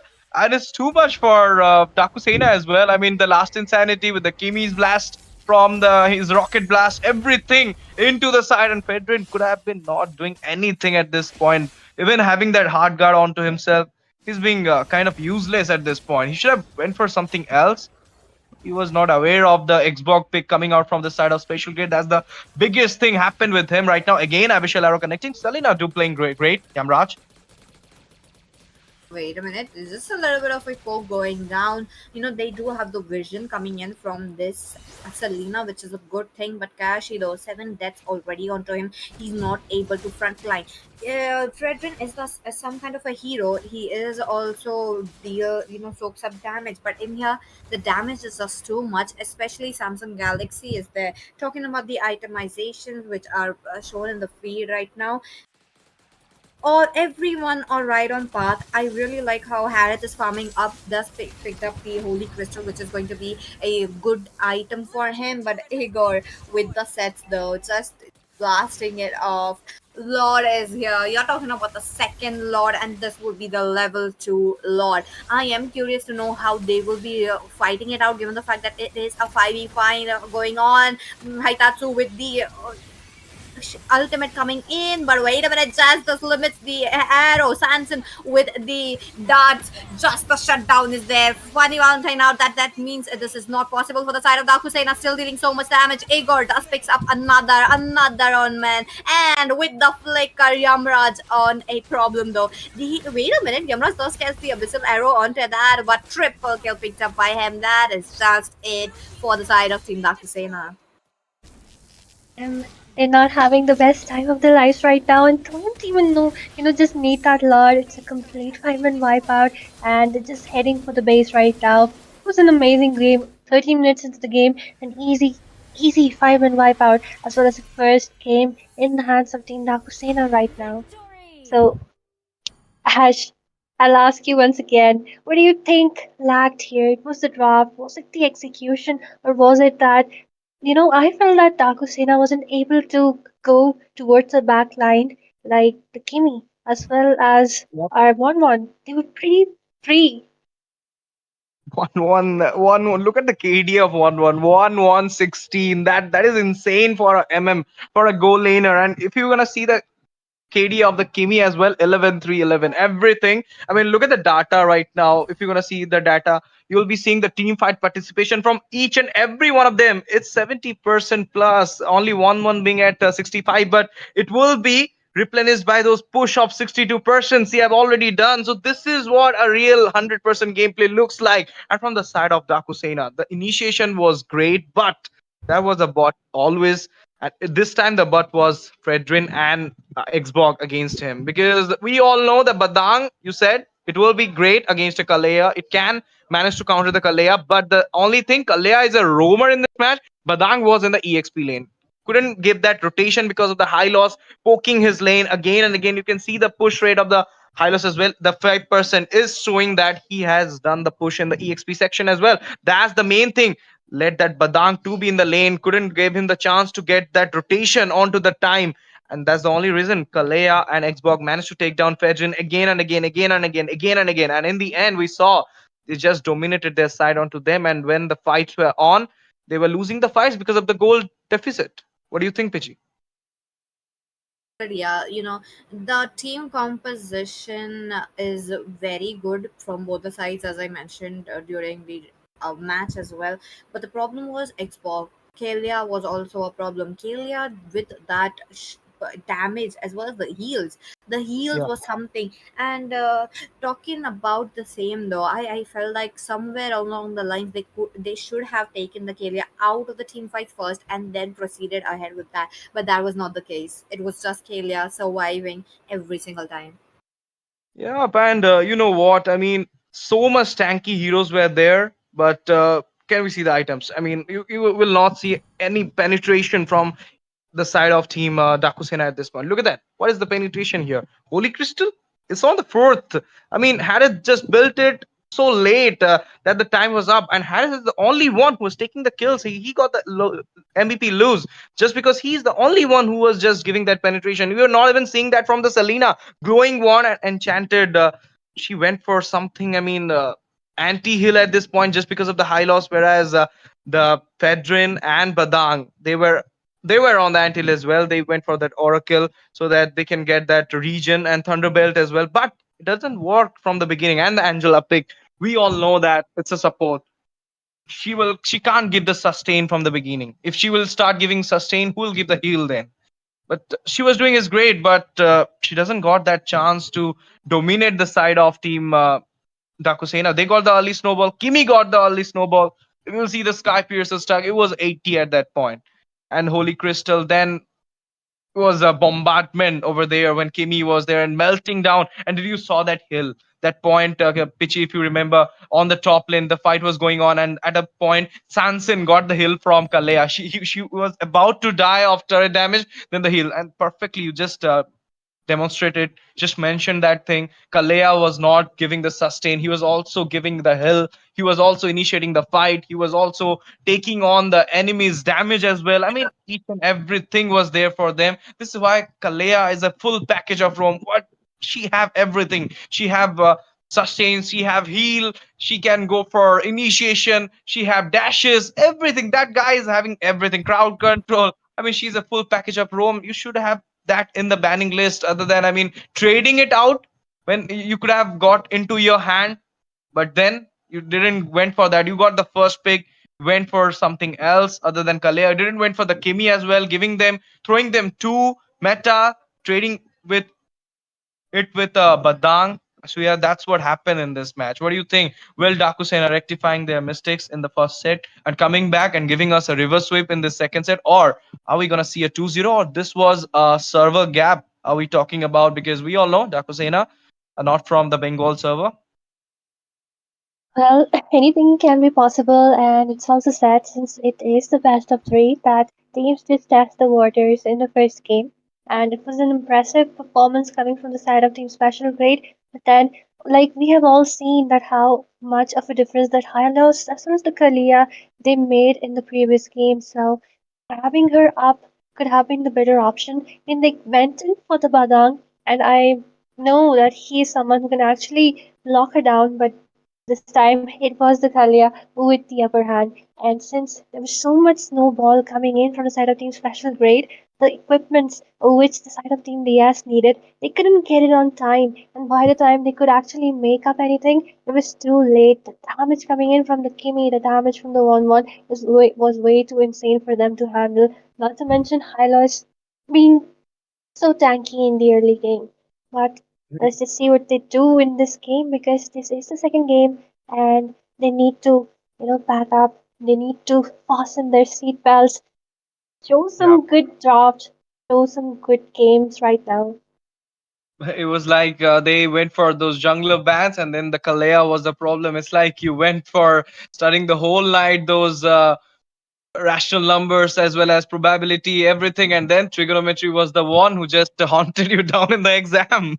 But right now, again, we are seeing the same thing that the junglers will be taken out a respect ban for that Joy and Kalea. Obviously, this girl was a menace in the previous match. They need to take it out. Pichi, what more are we gonna see? Are we gonna see a Kimi this time in the banning list?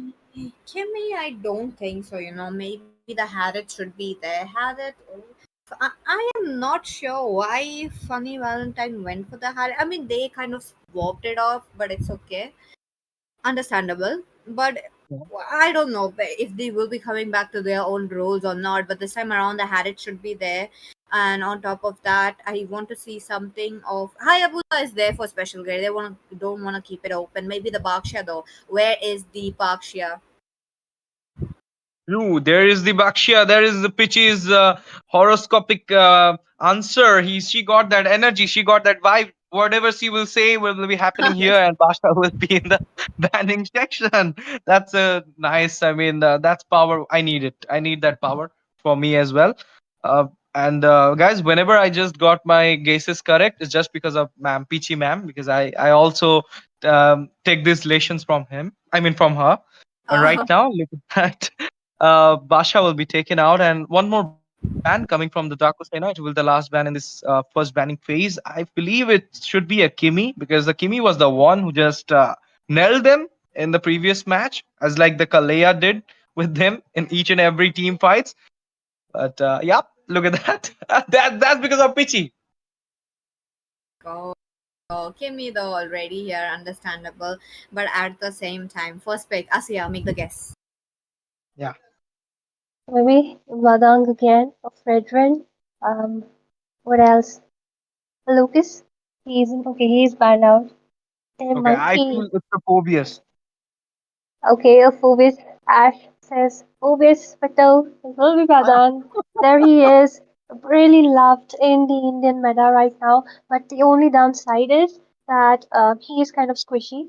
So even though he has a lot of control and that flicker combo is thing is that since the range of the second skill got nerfed, you really need those flickers, especially for some very surprising elements, surprising initiations. So heavily, not heavily, but yeah, kind of reliant on that cooldown of the flicker right there. And of course, the enemy will always be looking out for you, right? Unless you actually time it really right and you know whom to just lock down with those flickers. Locking down behind the back lines is the way to go. But then, like if we did see in the previous game how special grade they had so much tankiness with the Hylos, with the Kalia, not giving the Badang the uh, opportunity to just go behind with the flickers because they were always like a wall. And that's what I mentioned even in the beginning that Kimi needs some safety, some area to dish out that damage. And these two were providing that to her pretty brilliantly.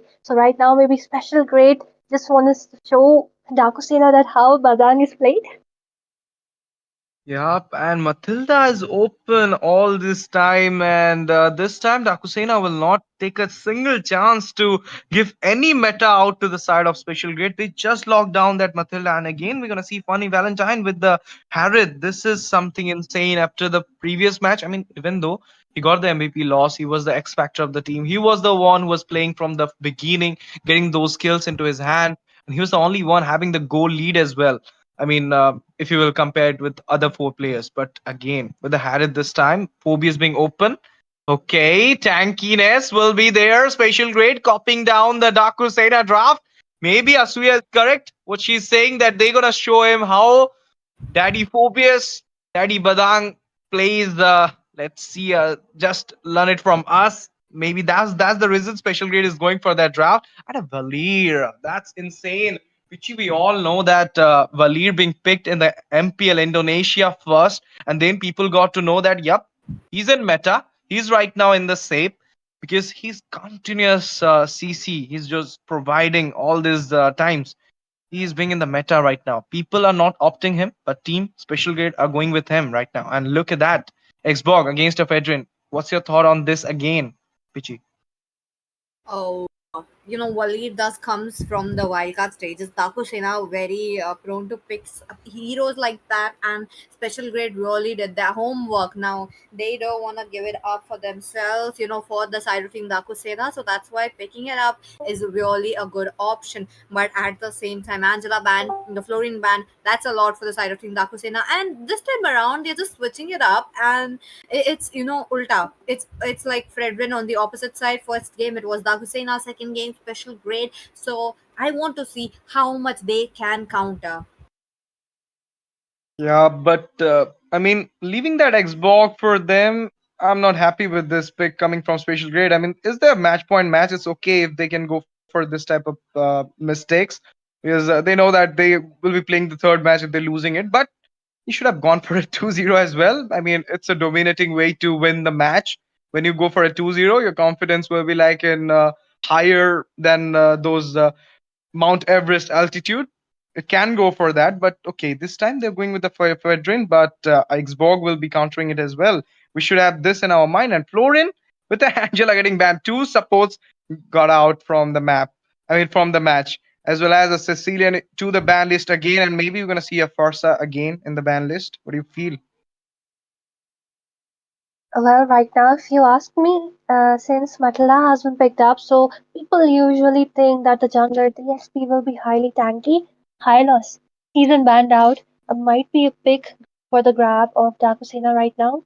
And so maybe that's what Special Grade had in mind when they picked up that Valir, because Valir is extremely good when it comes to countering out a really hefty tanks or heavy EXP laners. And since Funny Valentine already picking up that Harith, so they do not even need to fear up of carry.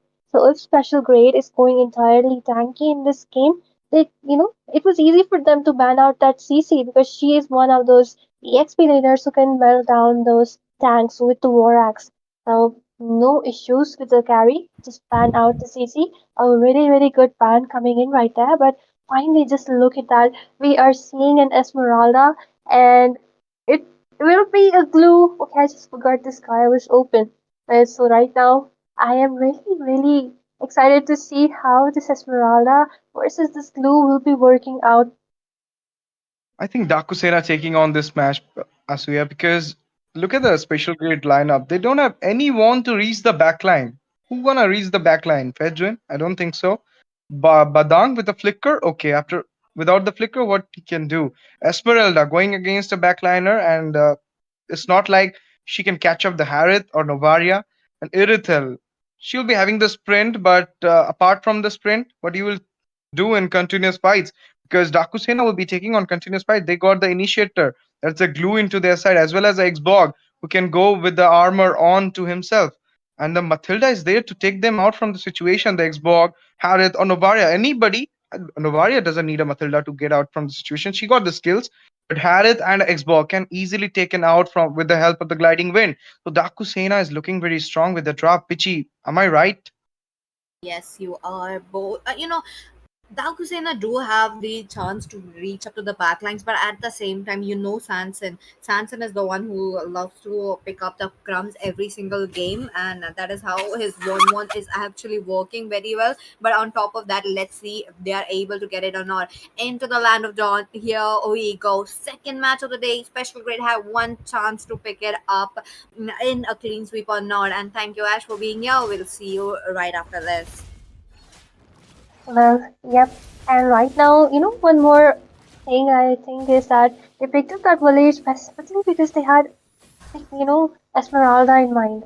But right now, Esmeralda counters those shields, so if they have it, might face some issues. But then again, her heal isn't that good, especially with those all those anti heals built up. Okay, look at the aggressiveness coming in, and the first blood already in the hands of Team Dakusena. They did not want Iridel to farm up at all because we do know that she scales like a monster towards the late game. Right now, Dakusena showing that why they are one of the well-known teams existing out there, and already level 4 already in the hands of the Xbox right now. Padang just providing some vision.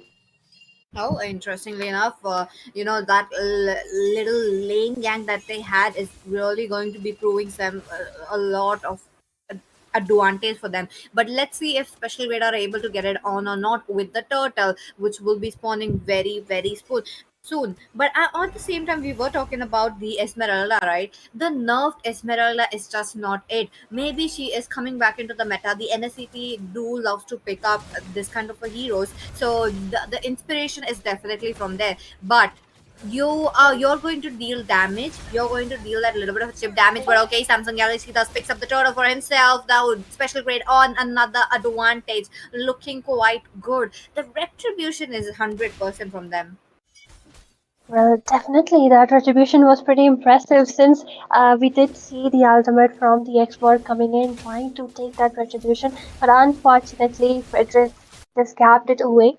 Right now, Haitatsu looking for that level 4, Badang providing the vision. Iridal really needs to be careful right now because there is a lot of movement in the XP lane until and unless there is anti-heal build up. Esmeralda will be pretty hard to be taken down because her damage is pretty good. Sustain is also pretty good, but look at that pull coming in, and Haitatsu will be taken down. That's a pretty good exchange. I think Badang was just waiting for this opportunity. He was always there, like a prey, predator waiting for the prey. But right now he's going in once again. 7-4 is being popped up. Esmeralda all the way from the top lane. Look at the damage coming in from both of them, and them retreating. Meanwhile, just look at Irithel taking away all that gold from the first tier. Interestingly enough, Team Daaku Sena are already going down in the lower end of the gold. It's not looking quite good, but at the same time, Kayashi on that Xbox. The Fraga armor is being popped on quite early on, which is also a problem for them. And this Esmeralda, let's not forget the rotation's really looking good, and Samsung Galaxy already on to their jungle side. uh for special grade, looking at the itemization, the enchanted talisman is definitely a must. But for this Esmeralda, but oh, Bengali by not being able to reach that, the escape was there but not quite into his hands. On the other note, Esmeralda rotation fire. I really like that how Esmeralda's already coming in, which is much more needed given the fact that you do have a little bit of shield from the Matilda, from this Harith as well.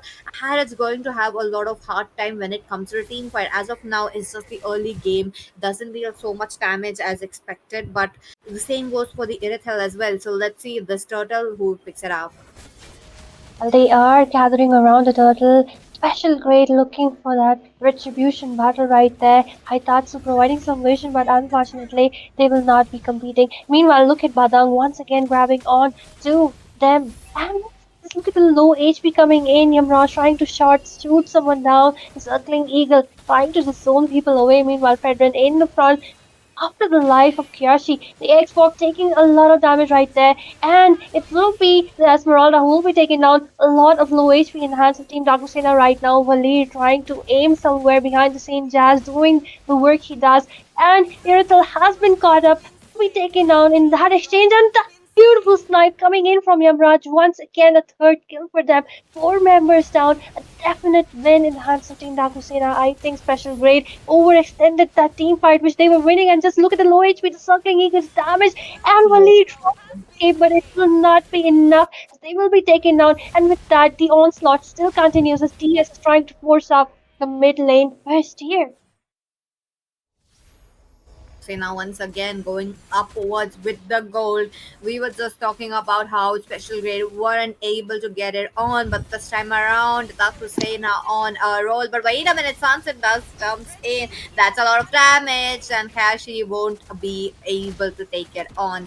He will be moving down, but into the mid lane, Jazz though farming up a little bit of a minions, farming up a little bit of the farm for both of them. Just either he waited for Novaria to jump in, which was a good thing, but as of now, Funny Valentine to focus on that. Oh nah, he did not get it. The stun was there on point, and oh my god, does jumps in. There's a conceal right there. Funny Valentine just gets a taste of this Esmeralda, but Bengali Bhai with that fist crack just there a quick early without the stack, so it's going to be a problem. Jazz onto the backline, absolute domination. He knows he has to get in damage onto the Fredrin so that he won't be dealing some damage, cutting off the escape path for Jazz, and he will be moving down.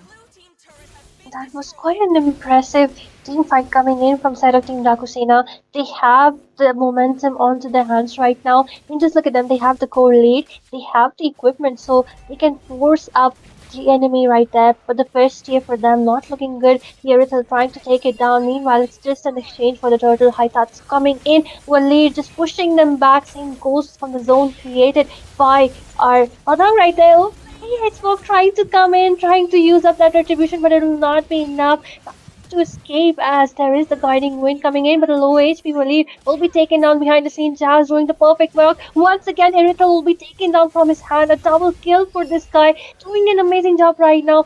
And with this, Daaku Sena once again on the lead. I think Jazz is the one making the difference right there. There is always the lead and the Irithel being locked up by him. True, that's true. Daaku Sena with an absolute lead, they want to get it to game number 4. They want to take it away, but let's see if special grade will let them or not. Really, the late game is an absolute domination between both of the marksmen. I want to see how it's going on into the mid game as we are. Look, the special grade have the upper hand of having the turrets, but talking about the items, Novaria picking up the roam though. Oh, does it work? Well, definitely it is 8 minutes into the game, and the Circling Eagle coming in. Once again, the team fights Novaria's ultimate, providing so much, stability as well as thing right there. Meanwhile, from behind the scenes, Xbox trying to take down the squishies, but will not be enough. Esmeralda right inside will be taken down. The damage coming in from side of Team Special Grade will still not be enough. 1-for-1 exchange right there. Now, Lord will be up in just 20 seconds and less than it.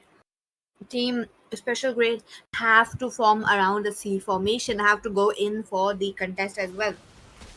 Despite the mid lane being taken down, but wait a minute, I got trying to get caught off. That would be the chance for you, the EXP laners, knowing to target down the mages. The same goes for Bengali Bhai as well. Look at him.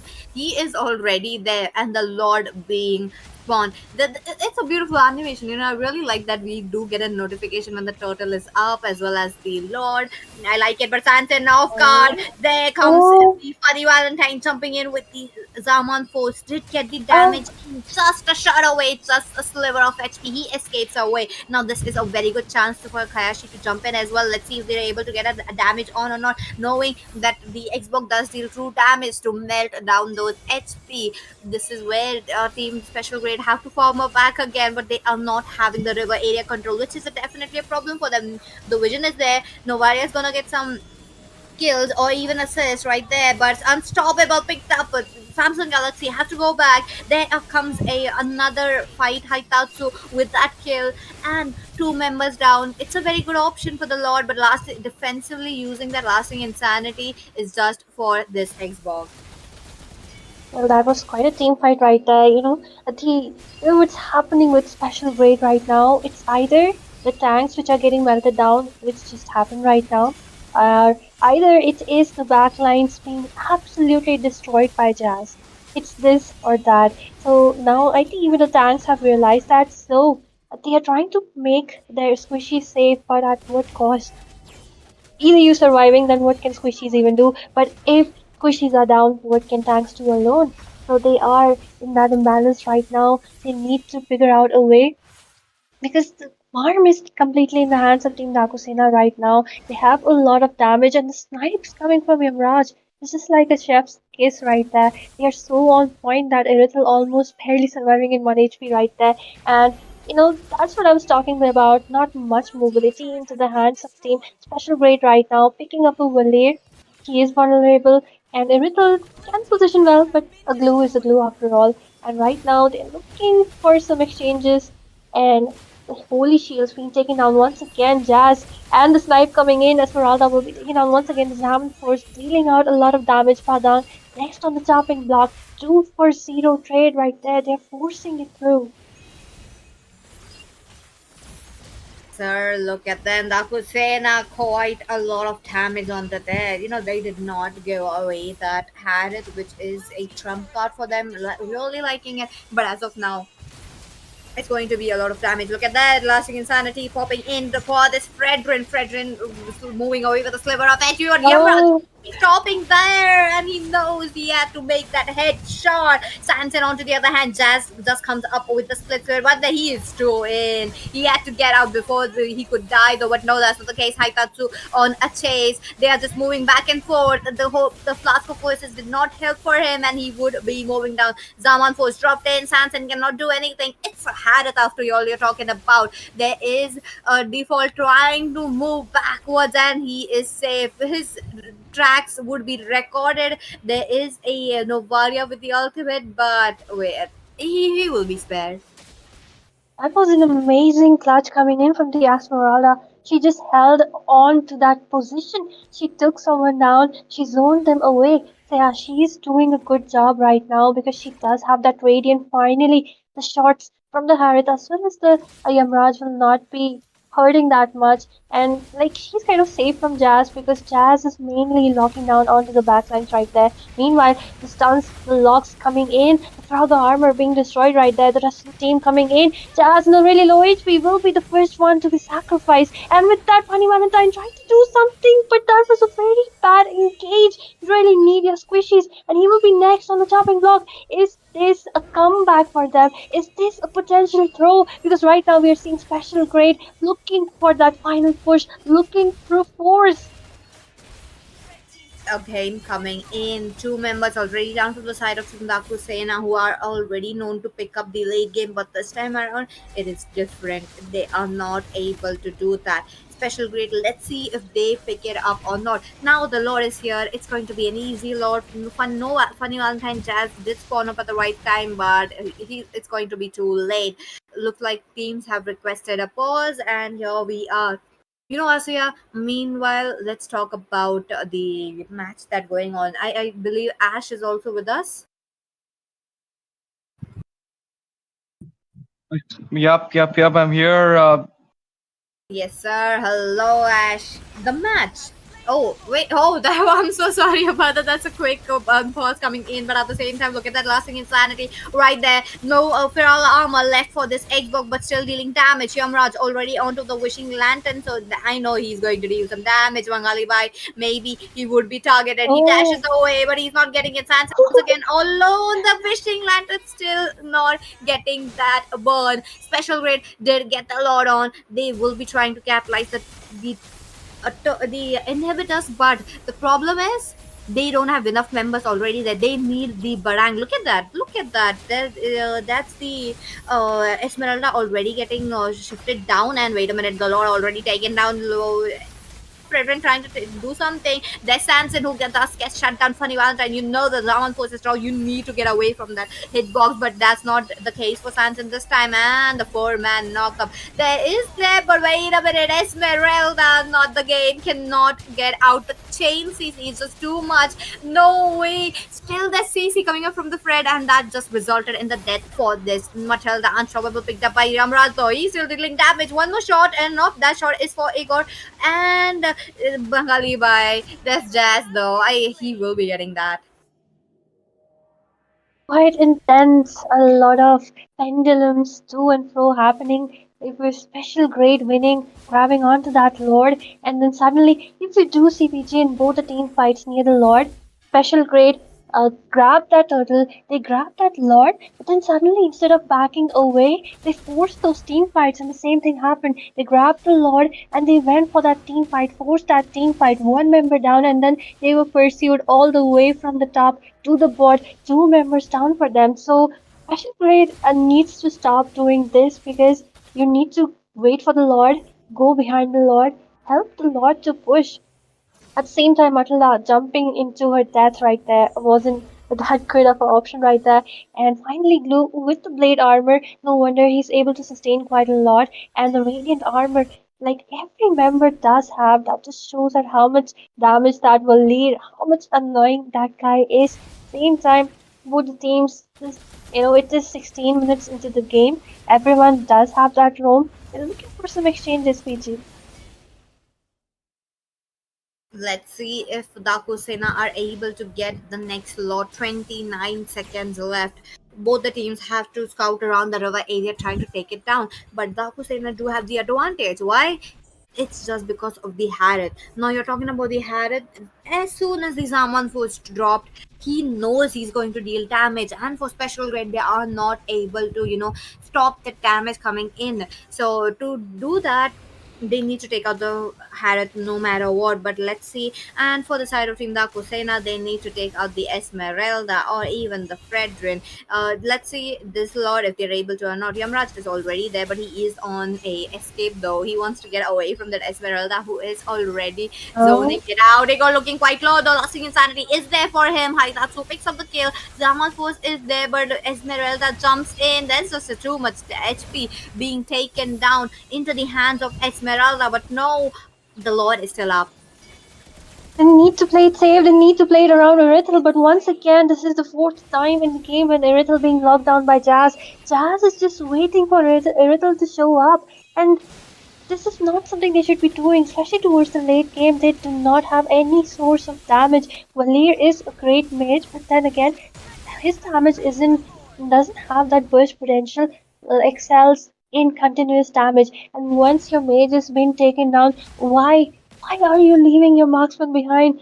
Crucial damage dealer. And with this a hefty lord in the hands of Team Dakusena right now, situation for special grade not looking good. They really need to stop throwing the game. They really need to play it around their marksman. If you do see that how DS is making sure that Harith is protected, they're making sure, and as well as their positioning and snipes coming in from Yamraj, both the damage dealers are so far behind out of the range, PT. Agree with you, Asia. But look at that. The astral recall, such on a point. Appraisal wrath won't be there just yet, but they're just waiting on it. They want to make sure that they are immobilized, but too much mobility. I feel like that is also a problem for the Fredrin. They take it on onto their hands. Lord also marching in. There's a perfect lane synchronization, but the Lord with the bang in mid lane already there. Bottom lane is the taken down, but wait a minute, Astral Echo trying to increase the hitbox onto their side. Wait a minute, Samson also looking quite low. Samsung Galaxy, first one to fall down. The Lord is quite low. Fanny Valentine yet making the guiding winds, knowing that the Esmeralda is still there. Not Oh, able to do the same. But wait a minute, Igor though, he's trying to get melted down. But Astralico might be coming in. And yeah, that's oh, godlike for Yamaraj trying to make the play once again. The minions are dropping in, but Team Special Grade are still taking it down. They're able to clear off the minions. Sanson will be taken down now. That's going to be a problem given the fact that it's only the Barang as well as the Esmeralda clearing it off. And yup, they successfully did it. But the minions are coming in mid lane, top lane. It's on. What is it going to be? Team Special Grade going to do? oh. While looking quite low, will be still trying to make it down. But Haitatsu though, look at that. He knows that the Esmeralda would be going down. And game number 3, it's going to be on. It was quite sad. And a great gameplay coming in from Dakusena, showing that previous game was just us testing the waters. We will show you how to play all the heroes. Yamraj absolutely deserving of that KDA, of that MVP. The snipes were brilliant, the positioning was brilliant, and just like Ash mentioned before, that there was no one to dive behind, take down the Novaria, take down the Harith. So she was quite in a safe position, and of course, the rest of the team was there to protect Funny Valentine. And I think it was, the Irithel not being well protected from the side of Team Special Grade, and Valir, as that Esmeralda pick here, could have waited. Yup, and I'm back again. This was a game of legends, we can say, because both of the team tried their best while having a good draft, winning draft. Obviously, it was obvious at the moment when I saw the draft, and I said that they must be winning the match because they won the draft. 80% of the game always get decided by the draft, and that's what the game was on before the game was there because of the draft. And you saw that thing just because no one was there to dive into the backline. 8-1-11 Harith, 7-0-16 Novaria. These guys only died for one time, and that was the biggest reason team special grade got fall down. And the main thing was, as Asuya also mentioned about the Irithel, she was the only damage dealer in your team, and no one was there to protect her in a good way. Esmeralda being, a good pick at that point was happening in a good way, but then in the late game, when the late game Spiker was there, a Harith being there, a Novaria being there, they couldn't got the chance for a little bit of pushback or for winning the match with a table turning moment. They didn't got that chance. And look at the turret stealing as well as team fight participation coming from Harith. Funny Valentine literally done his best in this match. 68% in the team fight participation as well as 68% in the turret damage. That guy literally went for the push. And as usual, you expect that from the MMs always. 78% from 76% from Irithel as well, but it didn't work well because the whole team, you need the whole team to win the match. Pichi, you aced for a third match. It is Yes, happening right now. 1-1 is the score. We're gonna see a do or die for both these sides, for special grade as well as for the Daaku Sena. What do you agree. think? Again, my question No, is server gap or draft? nah, nah, there's nothing like a server gap. Come on, man. These players are known to play every single day. They do a lot of verification as well. And, I feel like they are kind of well versed on trying to play it on other server. But, before we move on to the next, question, but I really wanted to mention the 4Vs was open and it could happen such a good counter just for that Harith. It's only the Harith, it's only the Rethel who was there in every single team fight. Why didn't Team Special Grade pick up that 4 years? Yeah, I also thought that. They could have gone with the phobias because Harith was in front of them, but it was like Esmeralda. They want that Esmeralda so that they can have the absorb as well as initiating the fight, coming back because a little bit mobility Esmeralda having in her way. But if you will talk about the phobias, he can initiate the fight, he can disrupt the backliner, but he can't come back from the fight. And the main reason they chose Esmeralda because Matilda was also there, so it could have been, Matilda taking out Harith and Novaria from the situation would have been not better for that Phobius. He will be diving into the Harith or Novaria, then they will be getting out by the gliding wind. Maybe that's the reason they went for that Esmeralda pick. But it's went good. Esmeralda was not a bad pick at that point. The bad pick, I will say, it was a Fedrin just because Xbox was open at that point, and they didn't even flinch for a second, thinking of for a second that we will not go for Xbox. They saw the Fedrin, they went for the Xbox direct. The counter was on for them. That's why you need some. If you are going for some hero, at least take out his counter or just take it for your side. Whenever we see a Harith Phobius pick, but right now, Kalea again getting respect by Daaku Sena because of the first set. And here we are in the third set. This is the final match of this BO3 series between Team Daaku Sena versus Team Special Grade. This Swiss stage is going on, and one team will be winning the glory. Winning the Mythic Showdowns Swiss stage match on, and will be into the 2-0 bracket. So let's see who it will be. But before that, Matilda this time will not be open. As per the last time, it was the biggest mistake done by Special Grade. Leaving that Matilda went for that Badang Asuya. Did the Badang pick work for them? And now will they go? Will they go for Badang again? Maybe it's the Badang curse. Whichever team picks up the Badang, they just lose.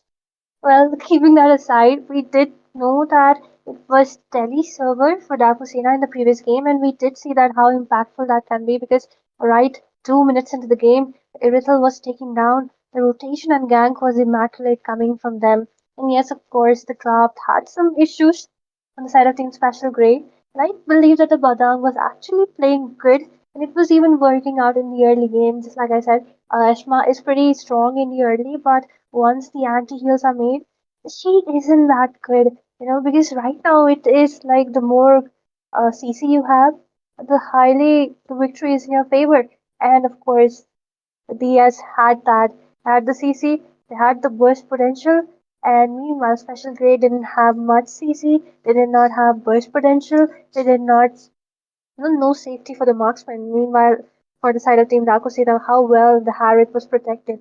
So that speaks volumes in itself, but this is the third game and the final game. This is the match point which will decide that which team will be going in further ahead in this tournament. Yep. And here you go. We are seeing that Joy ban again and again. This time again, we will see, but Dakusena will be taking it out. I mean, I don't know. Joy became so much ban favorite nowadays that people are banning her out again and again. Not even the Fanny is getting banned in a single match.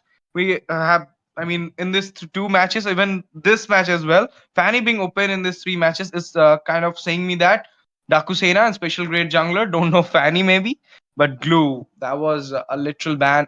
Is a respect ban for those for Dakusena EXP player. He was literally played well with that Glue. I mean, capturing and initiating the fight was the only thing Glue should do, and he was doing the perfect thing of the Glue.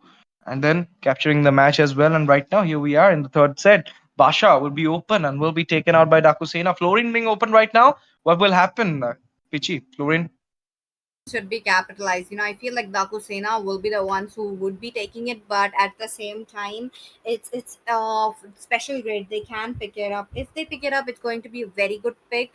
Pair it up with the marksman, with Sanson, is going to work in very very well. So I am curious to know if special grade is really going to catch it on or not.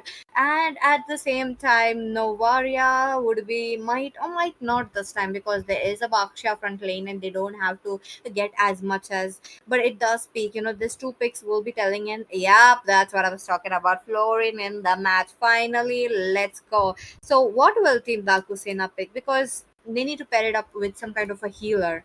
They cannot go in something for 8. They don't have a Kalia as well for the tanky pick. So maybe the Gatot Kacha works, but again, I want to see the Gatot onto the EXP. Yep, and we're gonna see that. I mean, the Florin was a big threat with the Basha being around.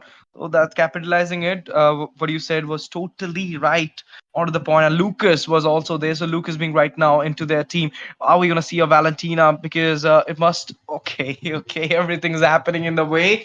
Dakusena with the Valentina pick right now, going for this Lucas, and it's a great counter. We all know. And again, funny Valentine with his Harith for the third time.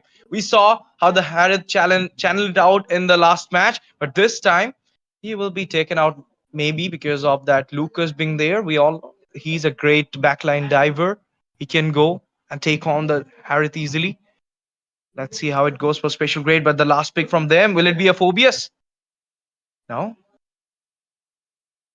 Well, I was just hoping for a carry pick because Baksha is a threat. He is, he is actually really hard to kill. He dominates pretty well right from the early game, and since Yamraj has picked up on the Valentina, too strong early in the hands of Team Dakusina right now. The same goes for special grade. We have the Florin as well as the Lucas Comp, but Florin really needs that flask of voices before she can actually make some difference in those team fights, or else she will be pretty easy fodder for them. So because Carrie would have been banned out in the later phase, I think picking her up is a good option. But then again, now they need to make sure that the carry is safe. Like Irithel, at least she can reposition herself. Carrie's range is shorter, and yeah, she cannot move, she cannot reposition. So they need to make sure that in this game, at least, they make sure that their marksman is protected well and is pretty safe. But then again, towards the late game, if Fanny Valentine is all farmed up, They need to make sure that even Harriet, they have something which can lock down the Harriet, or else the carry will be one or two shorted down with the amount of gold and damage this guy has. And like the picks look to be pretty good. Then once again, Valentina, mainly she is so OP here right now because not only she can counter the Lucas, also has the ultimate. The ultimate, the reason why Florian is so hard sought out after the purification, the anti-heal removal for a few seconds. So she has that, but then Ash, do you think will Yamraj go in for a completely burst build with Valentina, or since she is planning to take up that ult from Lucas, she will go a semi tank? Yeah, I think he will be into the burst build because I saw him playing this Valentina again and again, and he was being in the burst build, having the holy crystal into his hand, the penetration build, and he can go to the backliners and he can dive onto them. But carry being there is actually a question in the late game how it goes because in the early game I think Harith will be having the upper hand, and Basha will be countering the Florin. We all know the anti-heal properties of Basha is a lot, and he can easily take out that Florin, but we all know about the unlimited heal, which we always hear when a Florin comes in a rank or in a classic or in a tournament. The unlimited heal.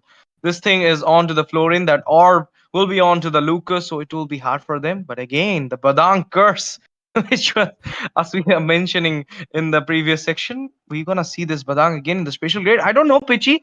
Is there any? I mean, people are hating Phobius, or they don't want this Phobius just because he doesn't have a skin. Thing though, we need it. Come on, listeners, if you guys are hearing it, please, this man really deserves it. But I don't see any floor. The Phobius coming down special grade once again. It could have been such a good pick against the Harrod, but they are not capitalizing. But this time around, they do have the carry. The carry does have the damage to get it on, but the problem is, as Asia mentioned, repositioning is going to take a lot of time, and they are heavily dependent onto the heals and heavily dependent on the Barang to deal the sets. And let's not forget the Lucas trying to jump in as well. But Daaku Sena are all ready for that, counters. The flank will be there. The flank is just to catch them off guard, especially for the carry.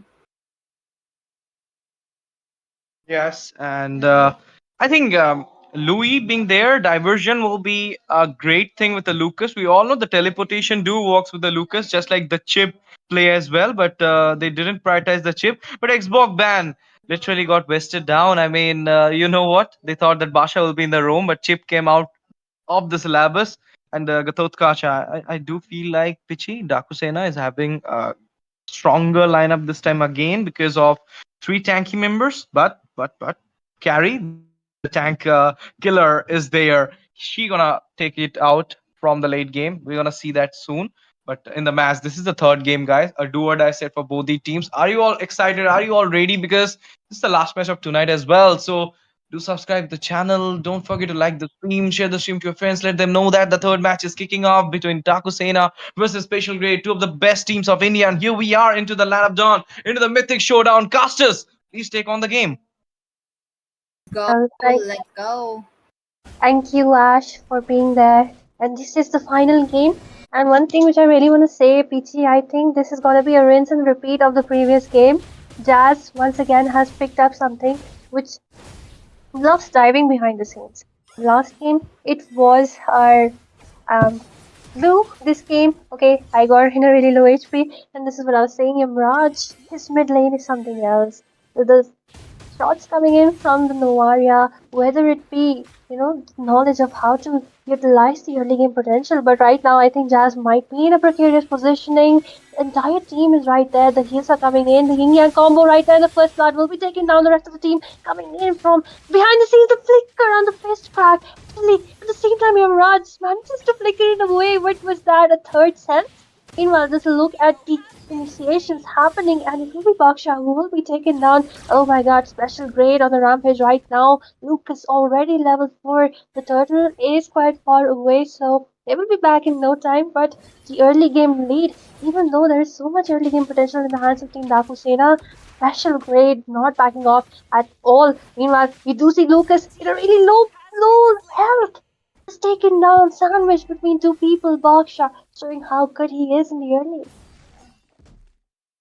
Okay, look at them, look at them.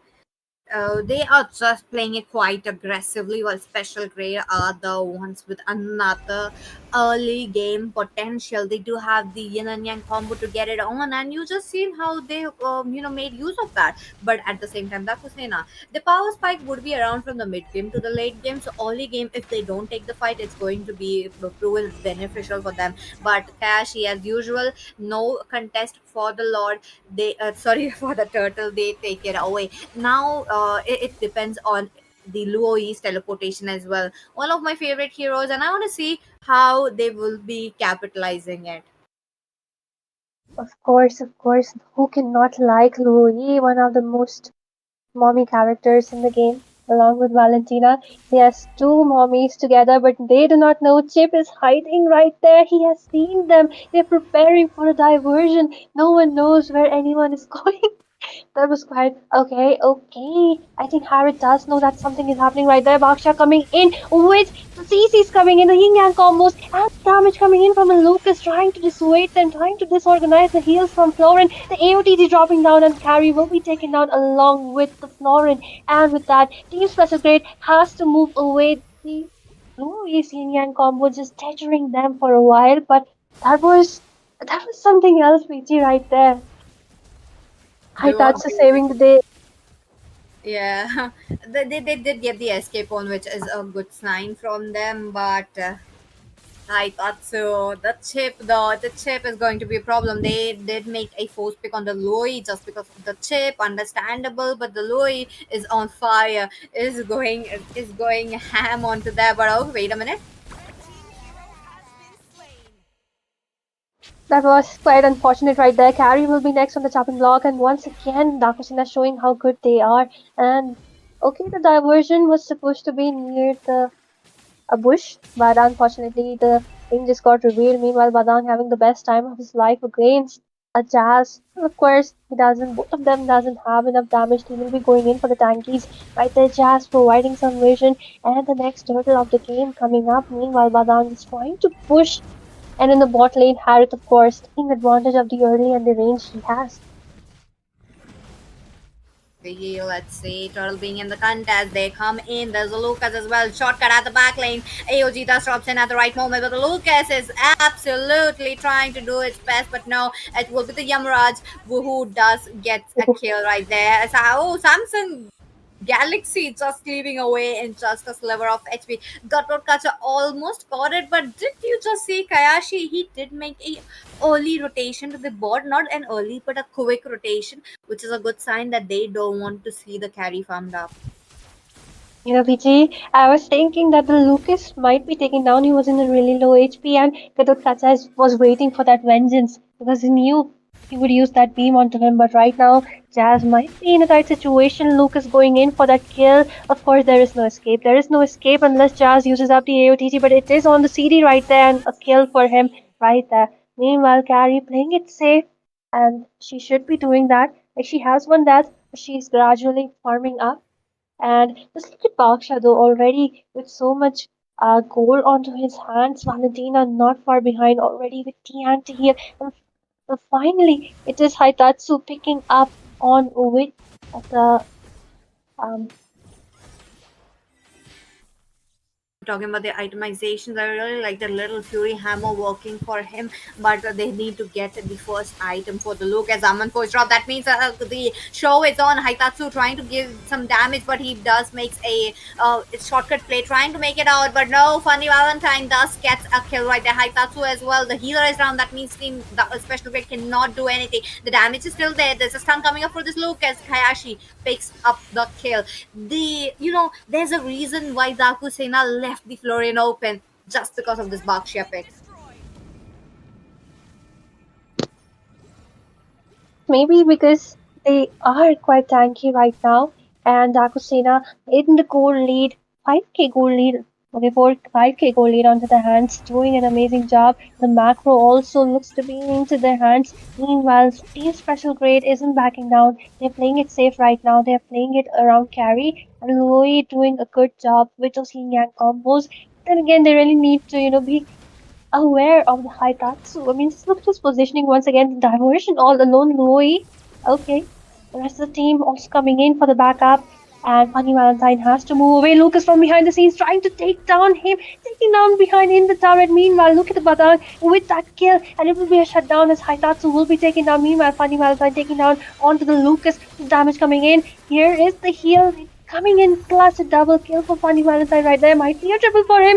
Okay, it is Yamraj as well as a Jazz who will be grabbing on to the last two kills. Four people down. Carrie's the only one remaining. Baksha has a lot of speed, might manage to stun her down, but yes, he does. Looks for that engage. Might carry in a tight situation, doesn't have enough damage. Baksha with a lot of, you know, weapons right there. So yes, they need to back off as they will be losing the first tier, which is really essential for them. Meanwhile, just tight situation will be taken down, and with that, pretty good exchange still for the S. Oh my, what a game going down. Daaku Sena, they just wants to take as much as gold onto their hands. Talking about the itemization as well, the blade of armor is really, really hurting. Lucas as well as Sanson. But let's see. Funny Valentine very close taking the Holy Crystal. He does have his main items in just few minutes. If he gets it on, it's going to be absolute blast. But as of now, the Lord might be in contest. They are scouting every single bush so that they won't get surprised by this Loe. But I do see them, gathering it up. Look at them, look at them. They know how to scout every single bush by being safe. And definitely, and I'm impressed once again by the Valentina doing a great job. And Haitatsu, of course, with the fleeting time already can use those shortcuts again and again. So special grade needs to be careful around it. Meanwhile, Lucas, he did an amazing job there, going behind, using those flanks, trying to take Funny Valentine down, but he kind of underestimated the damage coming from him. Even used up, took a lot of damage from the turret. So needs to make sure that Funny Valentine isn't uh, not given more gold because he doesn't have even a single death right now. And special grade, not in a position to contest for the Lord. The macro and micro into the hand chip, the shortcut coming in once again, and the damage coming in from the Harith is insane as Bengali Bhai will be taken down. Meanwhile, Kyashi taking a lot of damage trying to provide the front lane. Lucas along with a fist crack, but it is Jazz who is stuck up, and that's not something you really want. They're trying to do their best, but Harith as well as the Valentina is so far away from the grasp. Just a rinse and repeat of the previous game where you cannot take down the squishies. And if you cannot take down the squishies, it is not in your position to take him down. Okay, what was that? Igor being taken down right there. What was that? Oh my, oh my. Special grade are not being able to come out of their nexus. Look at that. Haitatsu waiting a shortcut already coming in. Funny Valentine jumps in with his arm goes. The bloom is there, but default not being able to take that much damage will be falling down. They know they can play kind of on a re-engage, talking about how they are trying to take on the resources that they just depleted. Let's see. Let's for the Lord. As for the Lord, Gatokacha is there so that the Lord won't be taken down as easily as it is for the carry to take it down easily. The holy shield would be blown off. Look at them. They will be forcing it as much as possible. They know that the Florin doesn't have the heal, so they can go in just as go makes AOG plays. Amalfo's dropped. Sanson would be melted down, and he is back again. That Funny Valentine onto that. The Valentine as well. Oh, that's Yamaraja, my bad. But hey, wait a minute. But I'm with the perfect setup. The Haitatsu will be trapped under there. But double kill picked up by Samsung Galaxy. They are trying to get a kind of a comeback. Kayashi though trying to get it on. But wait a minute. Where did they teleport? Yamaraja trying to go in. And now that's a maniac for Samsung Galaxy. Not the brand, okay? It's the player. Oh, but they'll throw for the side of Daaku Sena an easy push if they decide to just go in for that. But even the Lord is pretty far away. That was a pretty bold of Daaku Sena to just go all in inside the turret, beside the turret, and Valentina was looking for some maybe some winter crown as well as the immortality plays, but unfortunately it was too late. And with that, the goal lead, which was in the hands, it is still in the hands of DS, but still couple of shutdowns and only 4k gold late behind special grade right now. And this is what they really need to do. Make sure that they are defending it, playing it safe. And of course, Luke is doing what he's best at right now. Although he doesn't have a thunder belt, but his damage is good. He does have that radiance, so he is actually soaking up a lot of damage right there. And Parry finally with the Trinity will be able to do some damage right there. But then again, they really, like I said before, Harriet can just one shot her down. Someone needs to hold back the Harriet. Oh ho ho! That maniac was really mesmerizing, and I'm still not over that maniac. But even though taking it down, they are not able to take it. Oh, Kashi does spot the Louis ult. He's just there to make sure that they won't be coming in. But the shortcut is there. The Samsung Galaxy picks up the retribution. The Lord is there. Oh, Yamraj would be melted down. He would send the backlines, but the Lucas ultimate, but not being able to do that. Jazz comes in with a AOG. Does the connect there very well, but they still make sure that Sanson survives. Oh, wait a minute, still dealing damage. Kashi looking quite low onto the backlines. There is a Gato Kacha with the what? vengeance not being able to do that, and the Lord is quite quickly in. Look at that. What was that? That was a beautiful exchange, a shortcut for a diversion, and Lucas being unstoppable ever since he's gotten that magical defense for himself. He's doing an amazing job, you know. I think Special Grade has finally realized they need to stick together and they need to retreat while they're still on the offensive. And when everything is baited away by the Lucas, they just go ahead and be on the onslaught. And of course, the Badang and Lucas combo is actually insane. They're finally showing up the team comp they have. And right now they managed to grab onto the lot, but then again DS is still, finally in a situation where they can still defend it. They'll be losing a couple of turrets, but it doesn't matter. It is already the mid game, 30 minutes into the game. Finally Valentina with the Holy Crystal and the Mortal Essence has been upgraded by Baksha. So a bit more of sustain coming from his side. So I think rushing a Twilight armor for Baksha could also be good because Gary finally with that Trinity is doing a lot of damage for him. I mean, just look at him. He has the Guardian helmet, but making a Twilight could actually make the difference right there. And Florin finally with the fleeting time, no wonder there is so much heals coming from their side. The anti heals are there, but how much can you do when that ultimate pops up? Let's see Sanson though. My God, he's on 11,000 gold, a little bit ahead of. Okay, not ahead of Harriet though. Harriet almost closing down to 13,000. That's a lot. And I feel like that maniac really pulled up a lot of gold into the hands of Lucas as well. He is thriving. He is getting those scores on. So let's see. For as of now, Daaku Sena are very well aware that they cannot let the Lucas inside the Lord area pit. If they do, it's going to be his retribution. So to avoid that, the next Lord, I want to see them taking down the Lucas. But for special grade, they need to take down the Funny Valentine. That's all they can actually get it. But wait a minute, Louis with the diversion, they did not get caught on. Gator Kacha all alone. They're just waiting. They'll wait. Oh, no way, no way. Uh, They got spotted on. Well, now Special Grade is moving together, and that was a diversion just to check the bush because the Haitatsu might be anywhere. There's so much option. Sometimes he's in the top, sometimes he's in the board, and even Special Grade knows that carry needs to be saved. So Padang and Roy always walk together with them. And Padang just looking forward, looking for some exchanges, looking for some um, vision right there. And this is a pretty hefty Lord. Finally up. Both the teams might start that Lord dance around the Lord as both of them are gathering up.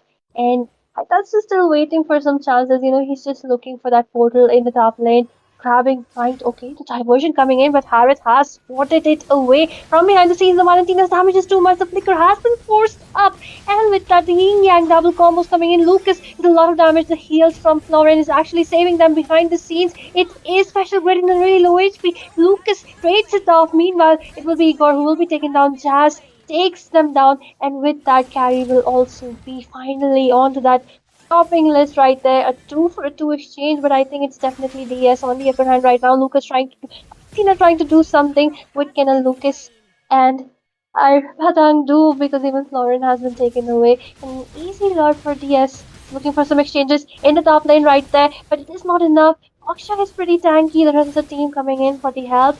And they just left the lord. No way. Damn, what a match going down. 16 minutes and it feels like 30 minutes have already passed. For me, look at them. They are not allowing the Lucas to jump in at the same time. They want Oh, to take it on. A very Kashi looking quite low. That's Lucas with the perfect setup, but the default will be the first one to fall down. Lucas also looking quite low. Gives away the blast, but no. Yamraj on the point. He oh, takes it down. Luke, wait a minute. Sanson does gets a kill, but he's looking quite low. The Jazz is all alone. AOG dropped in. Does get the stun on the no. Rosal Meteor. Won't be saving it. And Funny Valentine picks it up. Look at them. They know they can push it down. It's only the Florin who cannot deal any damage to clear up the lane. They are joining in. They want to take down as much as turrets onto the hand, but oh, there's a pool of minions onto the bot lane. The it doesn't matter. It doesn't matter. The base is all open, and there we go. End. What a match. What an exciting match. To and fro, to and fro. And that final exchange over there. The Padang with that flicker PG near that lord. I thought that Kyashi will be taken down, but what a support coming. Like even though he was in such a low HP, the support actually saved him up. And with that the diversion was pretty on point. I really thought that, Chloe as well as our Gary will be able to do something because everyone had baited, used up everything. But then Jazz doing his magic in all three of the games, locking down the marksman, like not giving even a room to breathe to Sans. Shit, Yup, And what a game. And Ash, you're back with us. Hello, yup, Ash. yup. How are you Right feeling? now, yeah, I'm feeling. I mean, I'm feeling. I can feel my goosebumps right now seeing this match. This match was totally insane. Both these sides was trying their best, and you cannot say it was just a match for Daaku Sena. They dominated. No, I mean the Lord, that second Lord being taken down by Lucas, the retrieve was totally great. I mean, same thing they want to try again, but this time it was all Zaz and Funny Valentine over there. They managed to take them out. And as Suya mentioned, that there was a law. I mean, so much hopes from Louis and Carrie. We all have, but it doesn't give that thing. But look at the team fight participation. All of them are in the team fight from the side of special grade, as well as if you want to see some magic from the Harith again, that is a 74% team fight participation as well as 79% push rate. This is what you want from a MM. I mean, he is not only split pushing, he's also doing the same thing when team fight is getting on. I mean, he's like the goal in version of Choco Chan. I think so. And it was totally dramatic gameplay from both these sides, but then we have one winner, so it's that is team special grade. Sorry, not special grade. It's team Daaku Sena, who just take on a 2-1 win for them in this Swiss State series. What a game! What a insane gameplay from both these sides. But it is what it is. It is the night of Daaku Sena. They take it. They taking the throne to their home. But special grade will having their own chances. A lot of many chances in this tournament. So let's see how they will be utilizing it. Are they be there in the next round robin? So let's see how it goes for them. But right now, we will be saying goodbye to all of you because it's already 10:30 and 10:40, and our second match got off. So right now, we're about to take a leave. Me as TZ, the host, Asuya, Pichi, we all are signing off from Mythic Showdown, powered by IGC, co-sponsored by Pista. Thank you so much for joining. Thank you so much for watching. Love you all, and meet you tomorrow, guys, at the same time, 7:30. We'll all will be good day of Swiss days. So till then, good night, everyone. Sabah khair.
दिक्कत देने वाला है थोड़ा सा। फिर से यहाँ पर लौट आएंगे, अंदर जाएंगे, परफेक्ट।